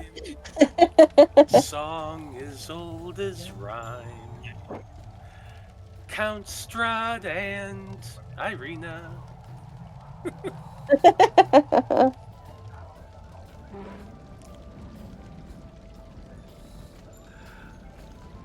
Rictavio, he takes a sip of his wine again before continuing.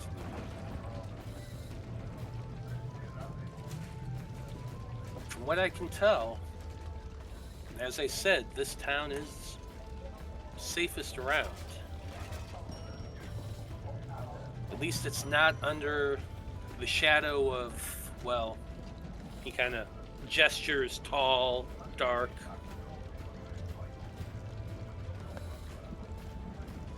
Strahd? Or at least Castle Ravenloft. Yeah. Guys, I'm having a brain fart. Where's the city we're going to? Algiba. Algiba. The Abbey. Have you made it to Algiba? Have you been there? He chuckles at that as well. Tried is the right word. They don't let anyone in Algiba. Oh, why?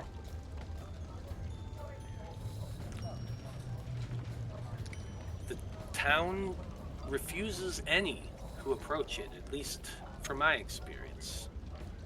I tried a few different ways. Oh, you tried to sneak in, huh? He gives you a small smile at that, you know, elf to elf. At first I just walked up and knocked on the door. They asked if I was a merchant. I said no, that I was a performer. And they told me to fuck off. Performers have it rough. I tried again at the other side of town. Brought my wagon, told them I was a merchant. They asked me what kind. Food and provisions, I said. They told me to fuck off. Oh. I tried to scale the wall.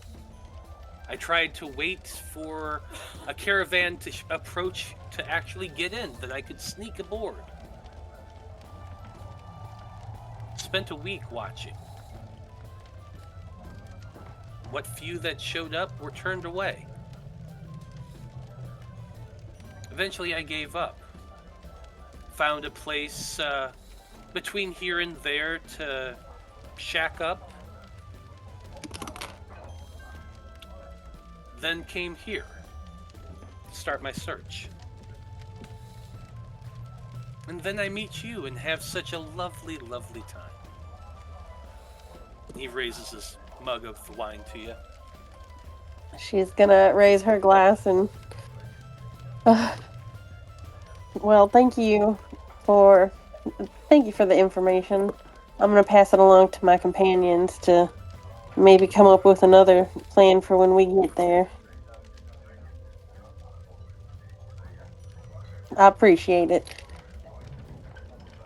If you have any other questions, I'll be around for at least a couple more days. If you can't find me here, there's a tower to the west that I sometimes camp at. Okay. Perfect. And then I have, well, this is just a favor to me. I have my broom on me, right? Yes. Do you? Danica's gonna take out her broom. She has it kind of hooked to her back or whatever. She's got some sort of contraption. We're good. She's gonna hold it up to him. Can you read this by chance? I'm looking for somebody. I'm looking for a translator of sorts. I know you can at least make an 18, so I'm not going to make you roll another Okay. persuasion check. Thank you. Because you've both had a very good conversation. He seems friendly to you in the moment, so it's not difficult to persuade him to look at it. He examines the runes and he says to you, I can actually read this. This is Abyssal, the language of demons. The word, he says to you in Elvish, the word is elevate. But you must say it in the Abyssal way. And I'm not going to say it here because your item will activate. And, well, look about you. These are simple folk. I feel like your group has stirred up their imaginations enough for one night. Well, then I am definitely gonna find you before I leave, so we can go over this together. Perhaps I'll walk you upstairs. Oh, okay. Yeah, I figured your night wasn't over at this rate. The night is young. And there are kids in your room. What is it? I'm sure he's probably got a room without kids in it. So what happens, he does drain his glass of wine, stand up, go pick up his lute and his cloak, drape it about his shoulder one last time, and then walk over to you and offer you an arm. Danika is going to link her arm with his. He leads you out of the inn, around to the side of the building where the stairs lead up to the second floor. He pauses there, leans in towards you, and then whispers in your ear the word in Abyssal.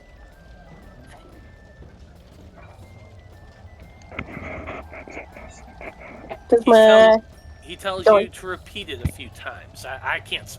Matt can't speak Abyssal, but Danika, you practice with him a few times, saying the word over and over again. And once you're finished, he tells you, if you're going to try that, I would recommend doing it out of sight. And then he turns, gives you a little bit of a wave, and then goes walking away from you, heading towards the east. Okay.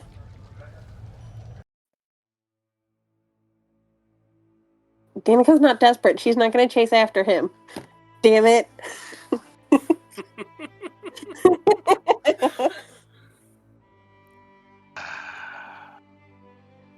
But wait, the night's still young. He just kind of waves a little bit before disappearing into the night. Okay, I'm gonna go make our way up to our room. So what have the rest of you been up to while Danika's been downstairs flirting? Bathing I'm children, assuming- apparently. I'm assuming I got left with bathing and putting the female child to bed. I mean, Irina would certainly be helping you.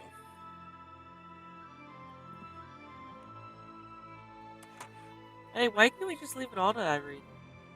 Right? She's probably the most capable. You say that, and Irina just throws a wet rag at your head, Vide. Get over here and help me, Vide Sauvage. I just catch the rag before it hits me. Make a dexterity check. Acrobatics.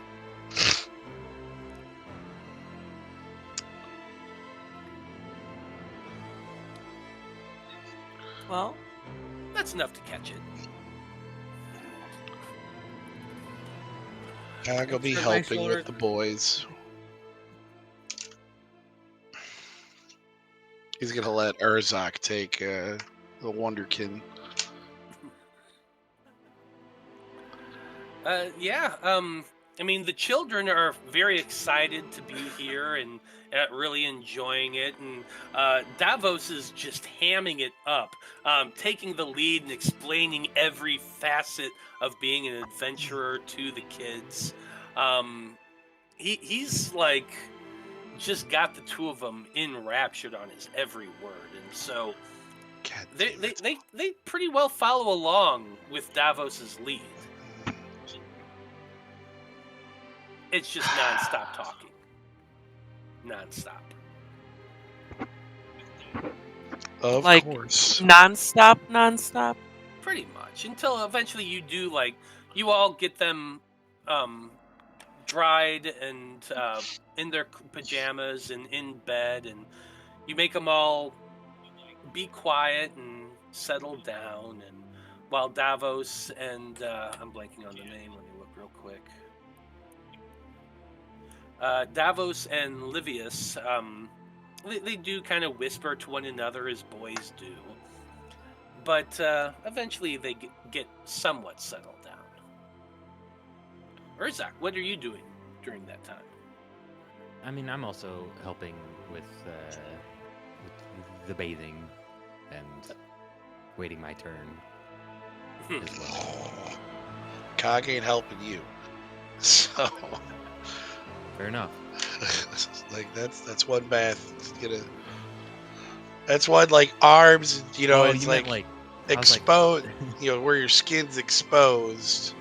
We don't have to go full bore here. Why not?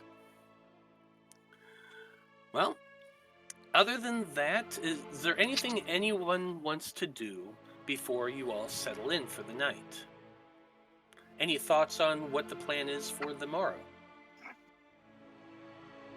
I mean, I guess just for the kids, Cog would probably like here. I'm sure he's got something that he could read, like a bedtime story to them, just to tide them over. And then, as soon as they're asleep, I guess the group could re-adjourn. Try to figure out what they are going to do tomorrow. Yeah, I definitely feel like we should stock up on supplies for sure. You are all probably pretty low on rations at this point. I got plenty. Have you been actually marking them off? V doesn't need to I'm- I eat. know Vide doesn't, but Vide's also giving them away. I have been marking them off as I've been giving them away. Okay. Same. I've been marking mine off as well. Okay, so like I said, none of you are full up anyway.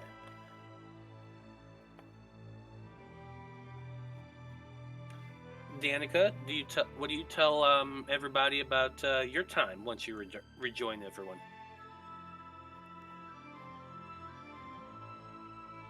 Can't hear you. So I relate to everybody about the Abbey and about, oh my God, Rictavio, the magnificent Rictavio. And I let him know how we tried to get into the Abbey and how there was just almost no way to get in. And what they think. What do y'all think about that? I mean, I'm sure there's a way to get in. The people that work there, stay there, have to get in and out, don't they?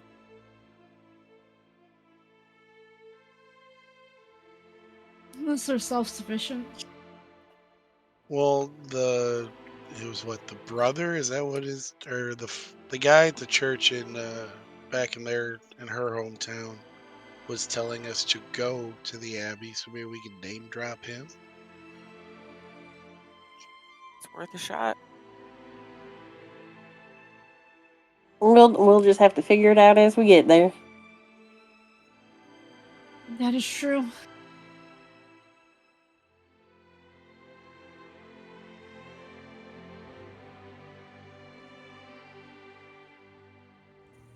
So your conversation seems to dwindle down a little bit. Thoughts of stocking up on supplies and getting out of Dodge, I guess? Well, see what this. When is the festival supposed to be? They didn't actually say. They just asked if you were here for the festival. So I mean, you gotta think it's gotta be soon, right? Perhaps. Maybe we could ask about that in the morning. See if anybody has any information on it.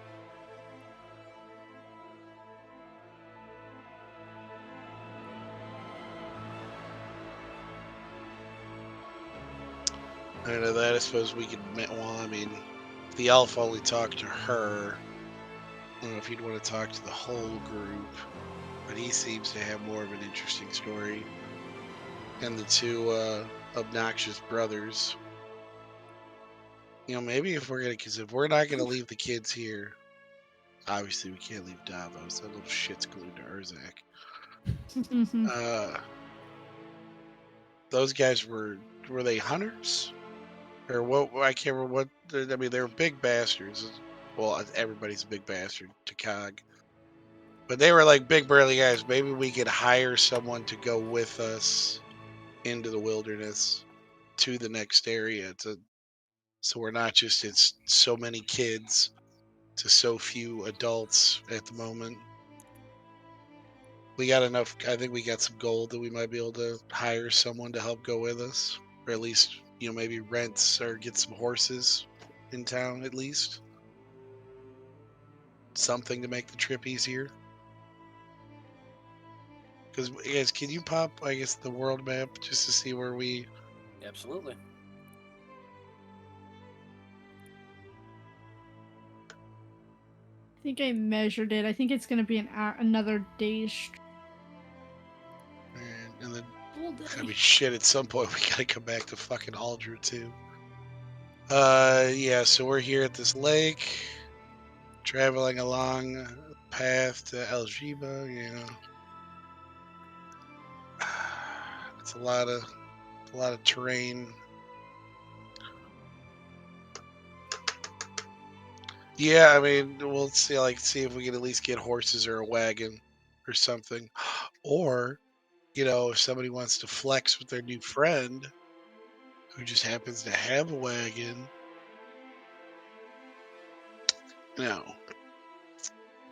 That's a really good idea. And he does seem interested in getting into Algiba. Well, he's looking for Vistani too. I guess she would have mentioned Vistani. I was like, wonder what they took from him. 28 hexes. Oh, I'm sorry. I was counting the hexes. I was just gonna say I tell you everything except for about my cool new broom because I'm gonna use it and be super cool at some point. So it's just over a day. to Aljiba at a normal pace. We go fast. We can get there in a day. So getting a wagon and horses, not a bad idea.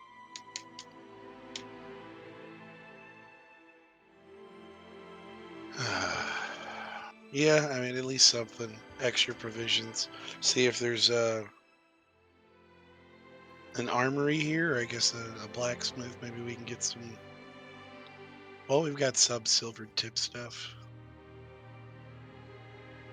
but not much. See if we can get like a weapon, like an actual weapon or two, instead of just really the lead shot, or the shot you have, and I've got 20 tipped arrows or 20 tipped bolts.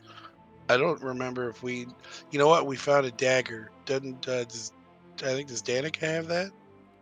Wasn't there a silver dagger we found?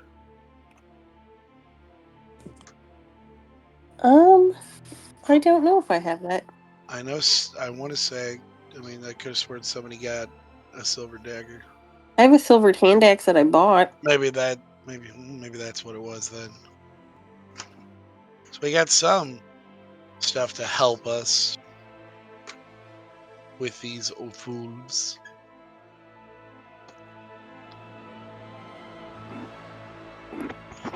Let's work on resupplying and figure out our next move after we get that done, I suppose. Yeah, but the fact that they've got so many freaking wolf heads strode up out there, I think we should be able to find somebody that can help us. Because I think those wolves are actively... I think we were just lucky before, or we'd run into them as a random... But now, I think Strahd's probably got them coming for us. I guess I should say this in Cog's voice. Like, yeah, I'm pretty sure the wolves are going to be hunting us from here on out, so... Oh yeah, I'm sure. Oh, not to mention undead. Man can do that too.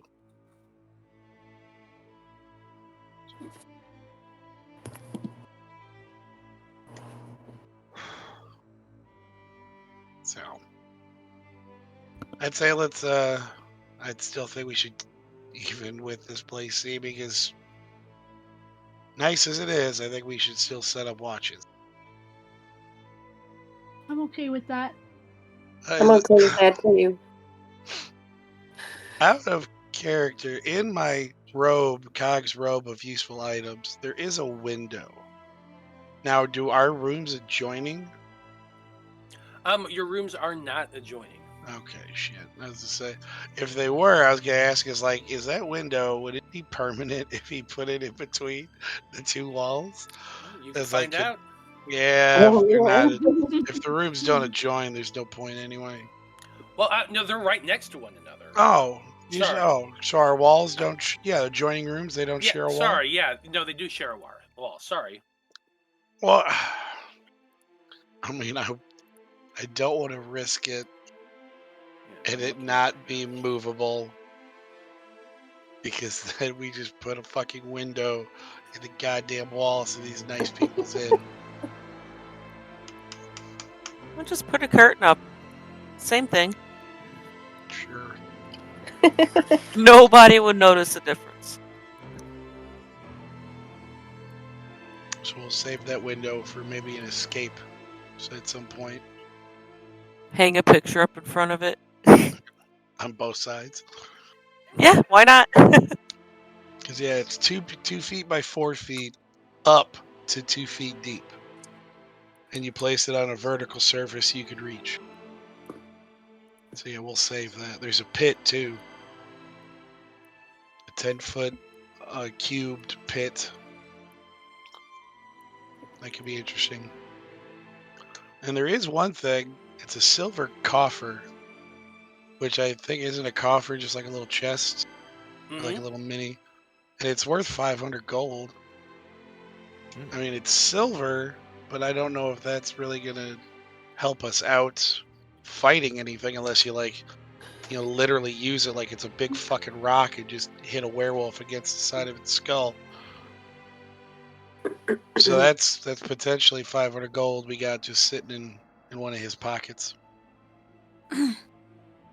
Could find a blacksmith that might be able to melt it down and make tips or a sword out of it. Yeah, potentially. And it's got a rope, a 10-foot pole, a steel mirror. How big would that steel mirror be? Like a hand mirror. It's only like Okay, so like the thing Blood always had to like look around corners, something exactly. like that. Okay. There's a bullseye lantern filled, and that's one of the ones that it shines 60 feet. It's targeted, right? Yeah. I believe. Yeah, the bullseye's targeted, and you can like close it and open it. So that's good. And there's dagger, a sack, and then I've got 4 potions of healing in one patch, and then a wooden ladder 24 feet long. So those are some things that Cog can play with later.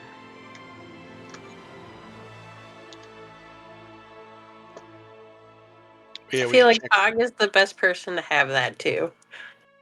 I mean, I'm almost picturing him kind of like Mickey in Fantasia.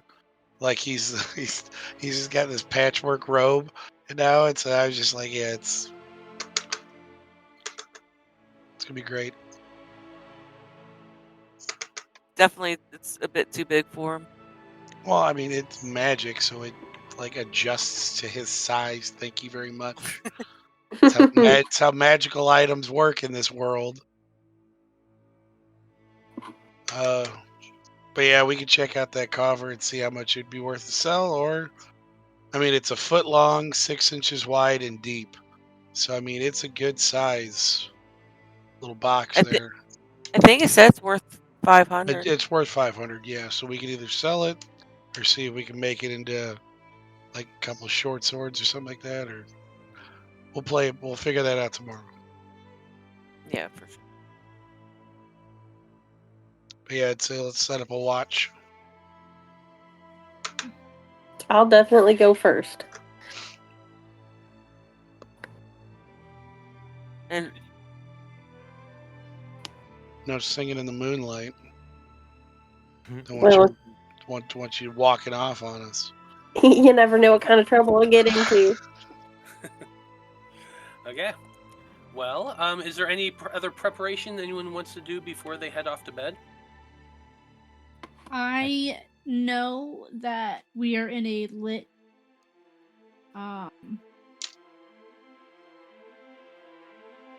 inn, but just in case, I am going. Who does not have dark vision? Cog.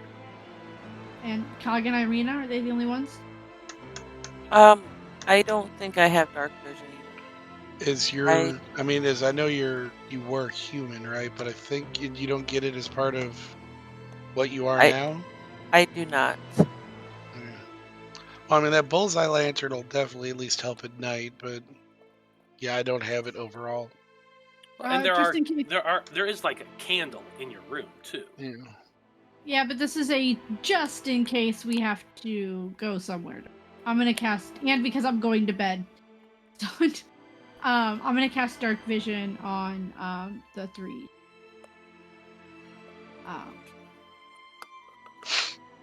Okay. Do not have dark. You cast your spell on Irina and Cog and Vide. Irina says, "Thank you." Yeah, this is great.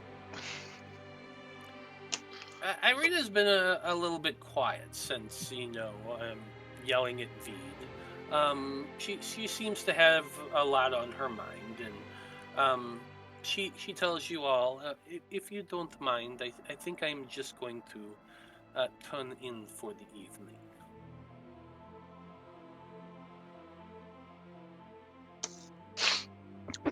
You go ahead, dear. You've had a rough little while. So yeah, you do all what you need. She nods to you all and says goodnight and goes and curls up with what's her name, Tereska, in one of the ladies' beds. As for the rest of you, you all set your watches, and your evening passes by without incident. So you can go ahead and put down out for a long rest. I think at the start of the night, when Urzak takes off his armor and gets ready for sleep, he stops for a minute and sits down like he's about to do his normal evening prayer ritual, and then stops and realizes that he doesn't have to do that anymore. And it's just a moment of oh yeah, oath breaker. Yeah. Ugh. No, not exactly. I know. Not quite. I know he would something else. Maybe, unless. Well, you never know. So before the end, or before, since I took first shift, Mm-hmm. before the end of the night, did somebody take it with me?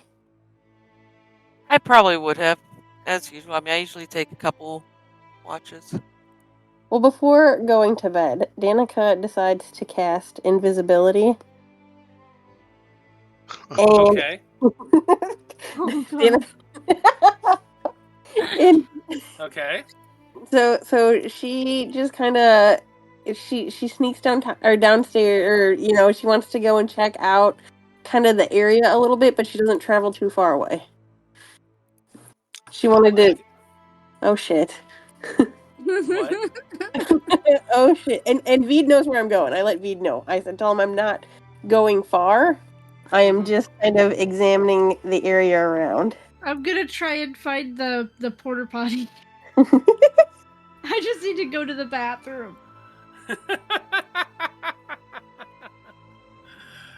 Okay, so after letting Vide know that you're gonna head out, you give me a stealth check real quick. Okay. Well, I cast invisibility on myself. Do you cast it before you leave the room? Well, probably once I get outside. Yeah, so you're trying to sneak out away from your friends. No. I told Vide where I was going. Well, fine, whatever. It was only gonna be fun, but still, then give me your stealth check at advantage once you get out of the room, cast invisibility on yourself, and then go sneaking out of the inn. Okay, let's do it. Stealth. Well, actually, you always have advantage anyway, because you also have Boots of Elvenkind. But yeah. It's true. Oops. 23. Okay. So you very, very stealthily sneak out of the inn and out onto the street itself. What are you wanting to do? I just want to check out the area. Is there anybody patrolling? What's going on in the city at night? I know that Perception nobody. check. Perception.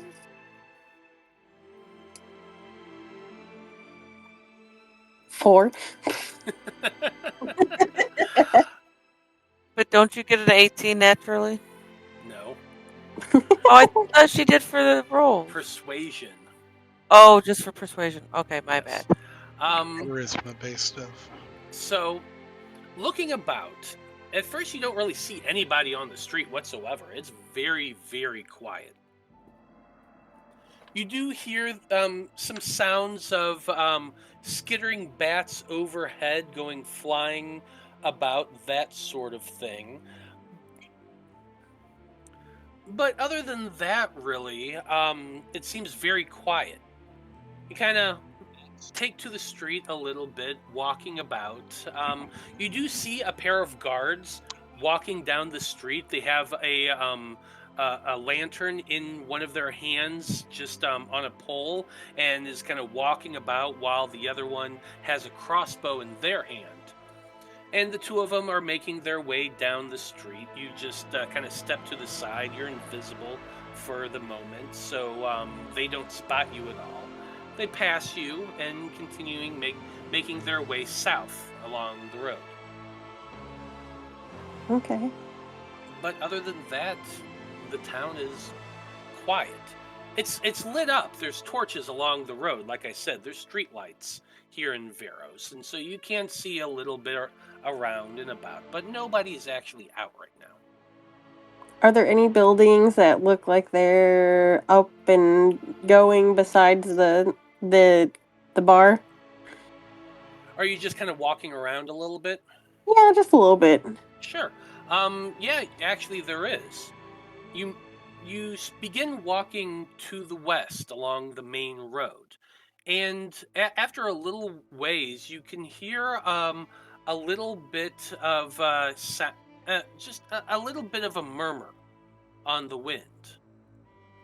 You begin to follow it for a little bit, passing darkened buildings, mostly made of timber with thatch roofs, all of which have windows that are either shuttered or curtains drawn. But one building in particular is still lit up. Now, it's only about 8 o'clock, 8:30-ish in the evening. It's not super duper late.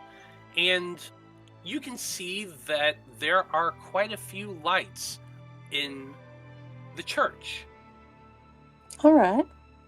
You recognize it immediately as a church building, a temple, because it looks very similar to the one you all saw back in Jova Village, structurally wise speaking. It has a front double doors with a long, kind of narrow rectangular base, with a few little offshoot side parts to the chapel itself, and then a tall upper structure with a bell tower with a little bit of a steeple on top of that. This one, however, is unlike the one from Jova in the fact that it actually looks maintained and well kept. The windows are open. There's stained glass windows in the front of the building, and bright light is coming from it. And the double doors, one of the doors is partially ajar, streaming a little bit more light in something of a welcoming way.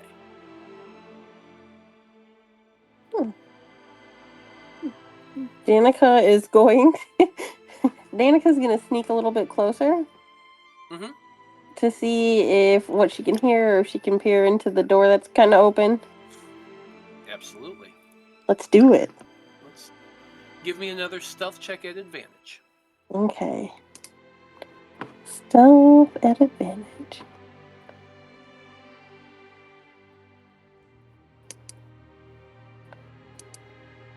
Uh, 21. You approach the double doors of the slouching, centuries-old stone church that has a bulging steeple in the back. Its walls are lined and cracked with age. The stained glass windows depict a pious-looking saint that is not familiar to you. There is a fence of wrought iron, which encloses a garden of gravestones, which is next to the church, which has a thin mist hanging over the grass in the coolness of the evening. As you approach and look inside, you glance about and are kind of taken aback. There's a lot of people in there. In fact, in total, there are 14 adults, both men and women. And you count at least 5 children as well, seated among the wooden benches or pews in the chapel. They all have their heads down. You can hear the sound that you had heard on the wind, which is much louder now that you've arrived, is crying. Soft sobs, but coming from several directions. You can also see at a glance that there is a middle-aged man with dark black hair and wearing vestment and robes that is walking among the people. He stops every so often, lays a hand down on one of their shoulders, reaches in and leans in and speaks to them a little bit for about 5-6 minutes before moving on to another. And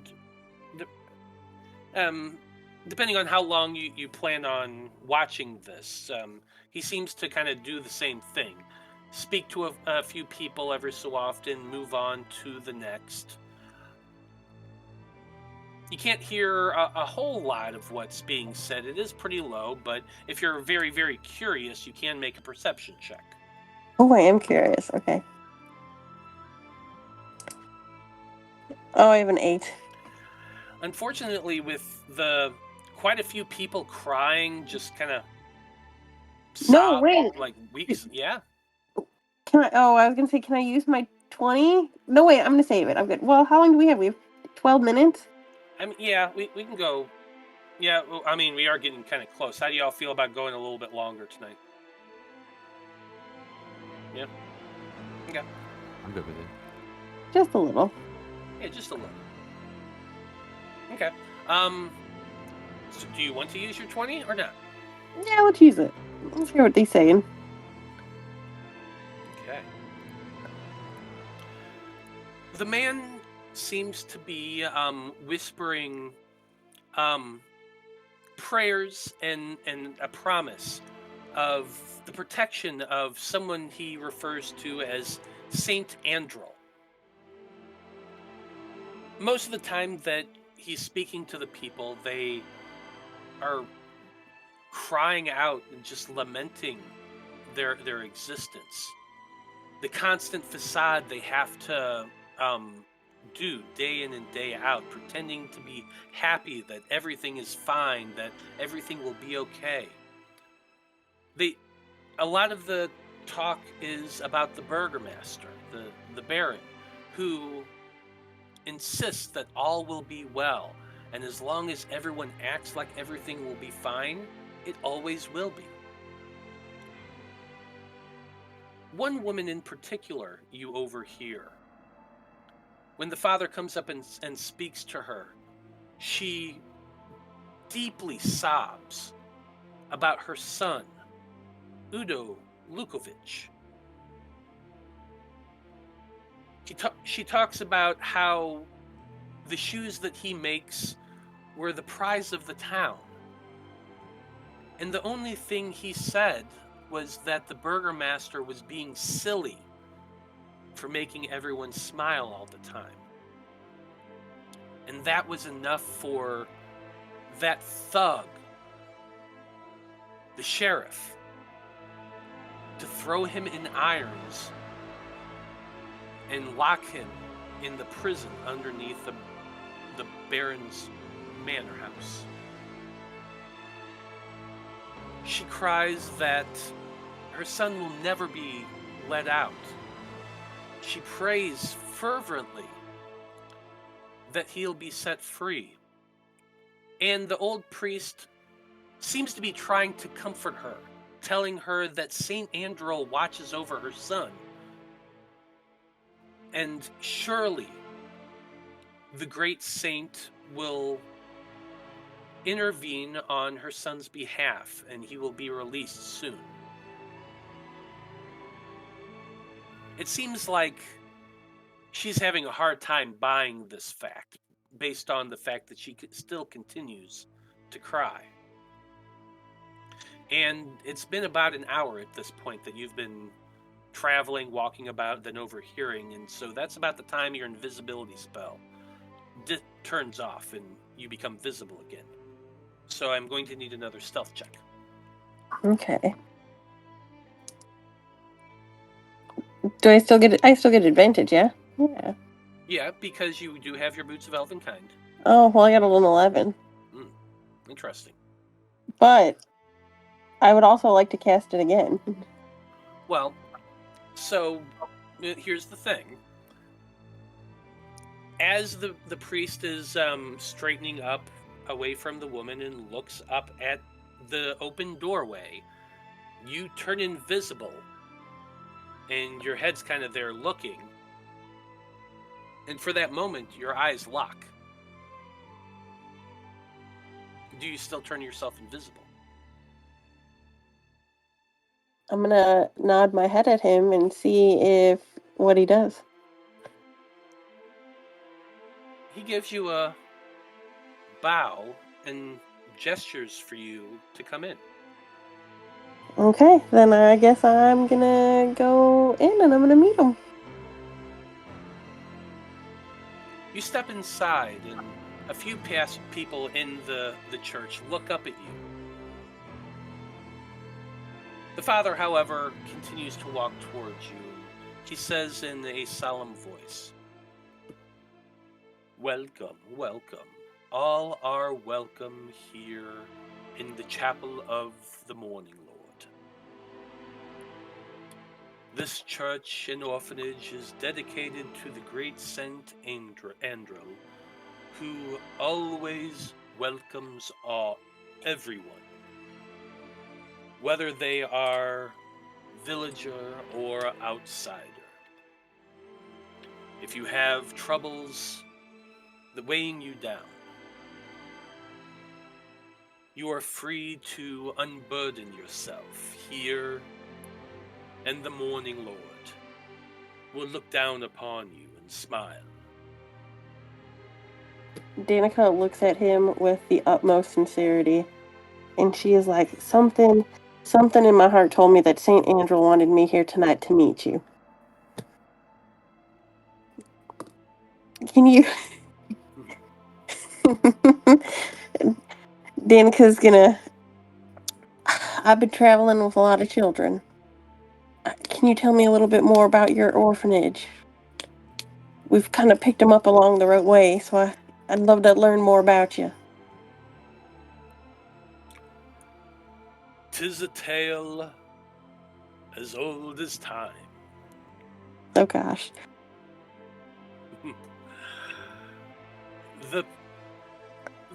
The father says, "It is a tale I have heard many, many times. Orphans are numerous in Barovia. And here at St. Andrew's Temple, we welcome all who are unwanted. Though I must confess, these hallowed grounds are not nearly as safe as they once were. Oh no,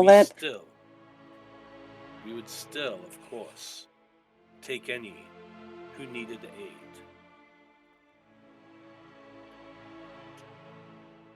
Well, St. Andrew bless you, because I need to talk to my companions, but we are looking for somewhere safe for these children. We've kind of picked up in our travels, but I want to make sure it's the right fit, so I will have to talk to my companions. Well, if you need our help, I am, of course, willing to assist. Right now, we only have a couple children in our care, so we do have quite a bit of room if necessary. Our temple doors are always open to any who need aid. We've only been in town for about a day or so, and I've noticed this seems to be the only place where anybody's really shown some emotion.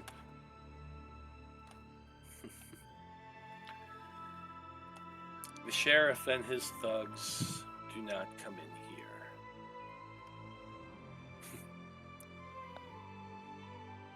That is something he just cannot do, I suspect. What do you mean you suspect? He smiles tightly at you and he says, "St. Andrew's Temple is a place of... It is a sanctuary.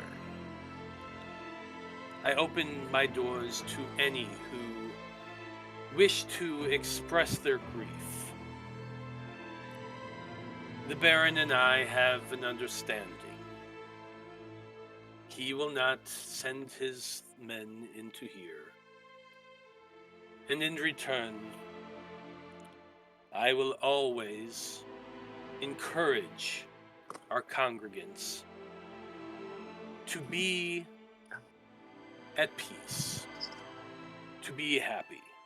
And my temple allows that to happen by giving them an outlet for the things they cannot express out on the streets."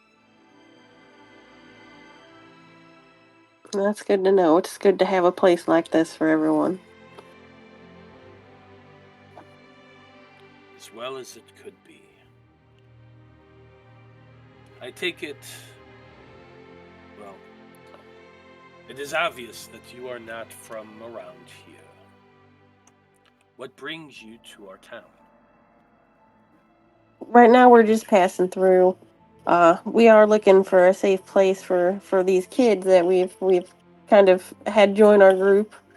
So that's our number one priority right now before we move on in our travels. And as I said, our sanctuary is always open. We can provide what safety we can here in Veros. Danika, she kind of like looks over towards. I'm assuming it is Wilhelmina, who was crying, talking about her son. It is Wilhelmina. Okay.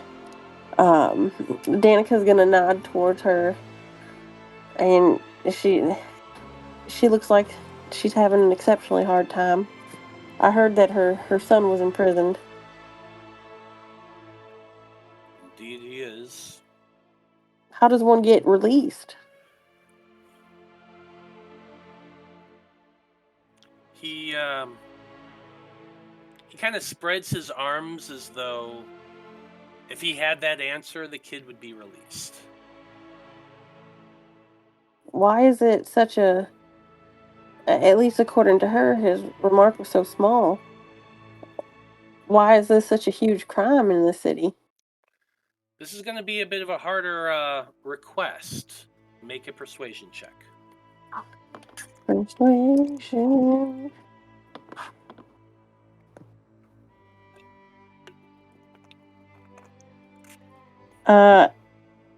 18.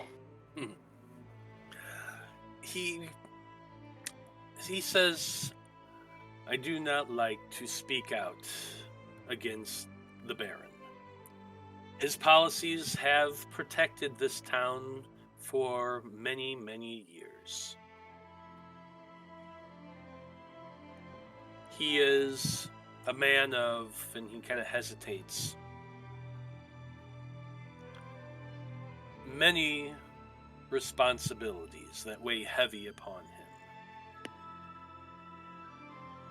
Few in this town are willing to speak out against him, even fewer to oppose him openly. But the town remains safe and secure. We don't have the killings that other towns have. The word traders bring to us speak of many hardships, but the Baron does keep us safe.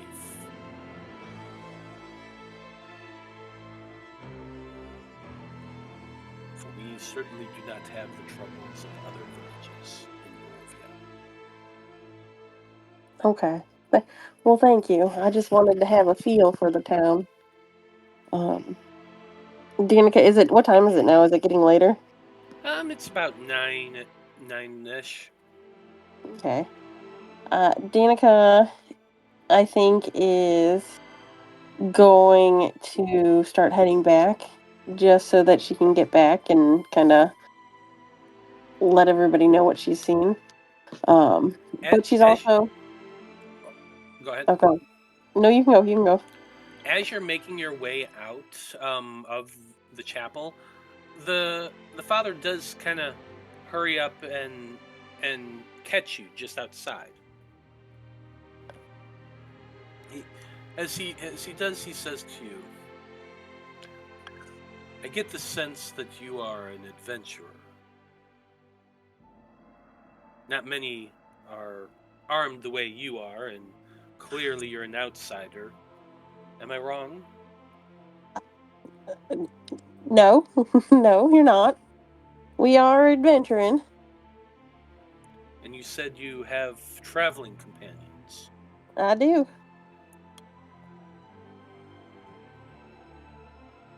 if you wish to speak more about sanctuary for those you say are with you, come speak to me tomorrow when the sun is up in the sky.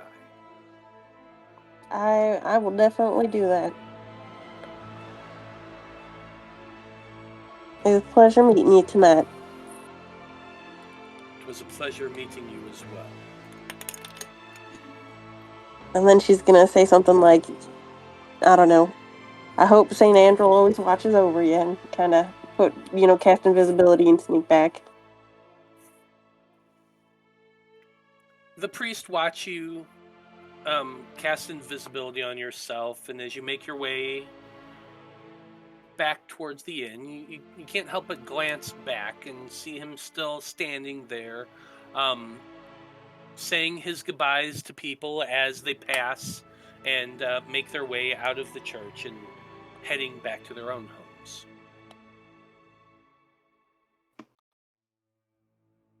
You have anything else you want to do, or are you just heading back to the inn? I don't know, how far away is Rictavio's tower? No.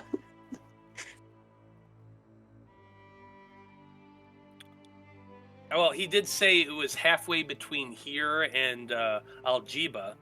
Oh, that's a little bit far. Let's go back to bed. Okay. That could be good information because I think it's actually on the map.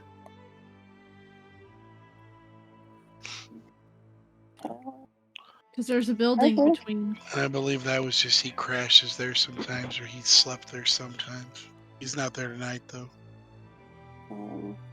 Might be The one back that in his we have. wagon.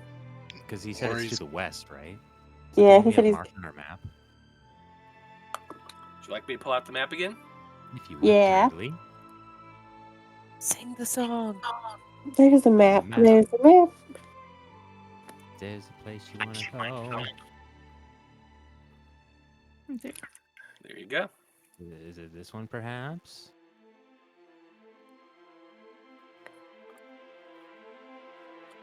Oh man. Maybe we'll have to make a stop. Another. Did we go here to this one, or was that because we went down No, to we were Alta, but gonna, but then we went after the hags. We backtracked and ended up with 2 more kids. But that is some place that we want to go because we think it has something to do with the tarot card.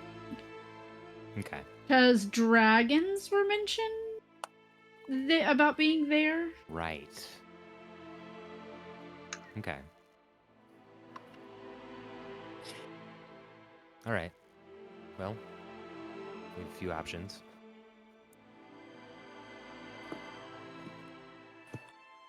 Okay. Okay. Well, if there's nothing anybody else wants to do, I think that's probably a good place to end things for this evening.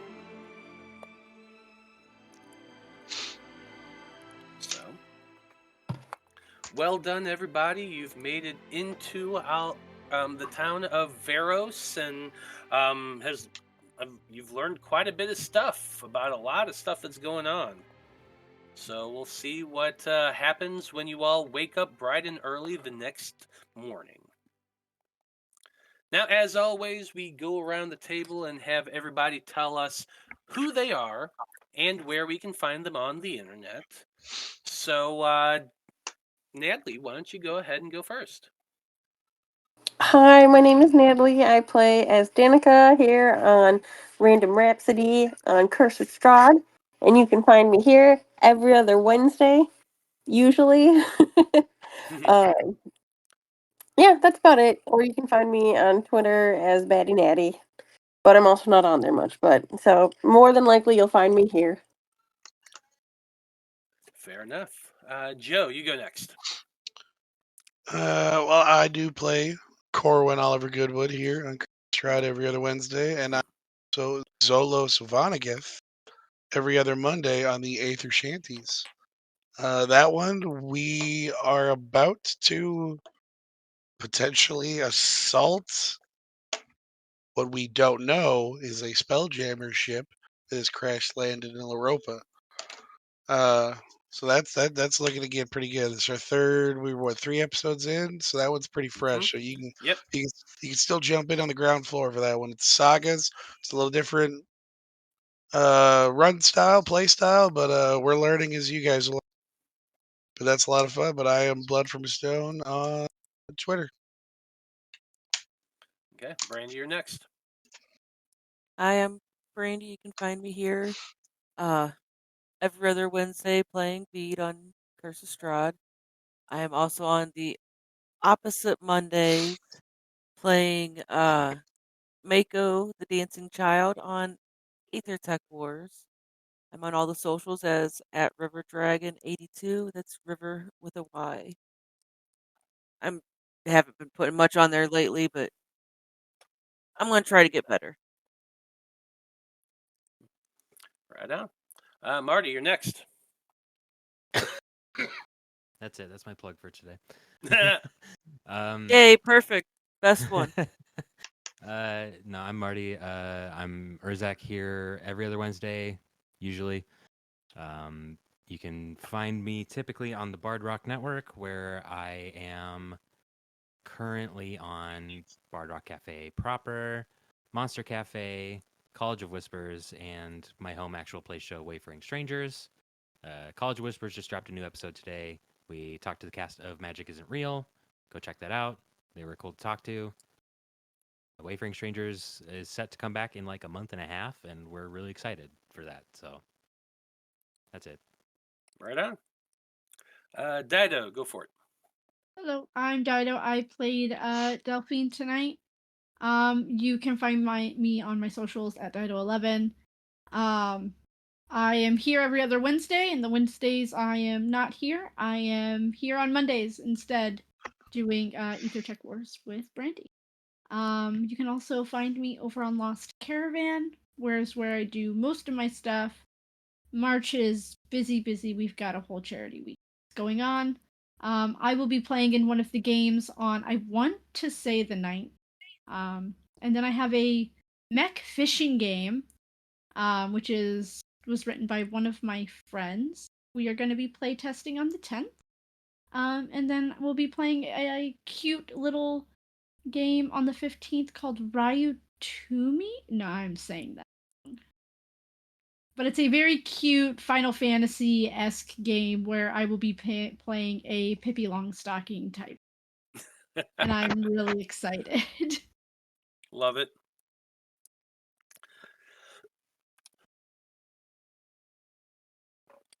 Well, I am Matthew R. Dawson, your friendly neighborhood host and game master here on the Random Rhapsody Network. You can always find me every Monday and Wednesday running games for these crazy, lovable people. Love to do that with them. You can also find me over on All on the Tables RPGs. They're in association with the Transverse, promoting trans rights. So go check me out there. You can also find me this month over on Lost Caravan RPG. Like I mentioned previously, I'm going to be in the one shot on the 3rd called Wither and Bloom, part of the charity event. I'm also going to be on there on the 16th playing some Pathfinder. Always a good time. So definitely go check out all of them and everyone else's other side projects that they work on as well. Well, on behalf of everyone here in Curse of Strahd and everyone in the Random Rhapsody crew, I just want to say thank you, folks. It's been a delight. So long. Good luck. And until next time, may you live until you die. Good night, everybody. Good night. Good night.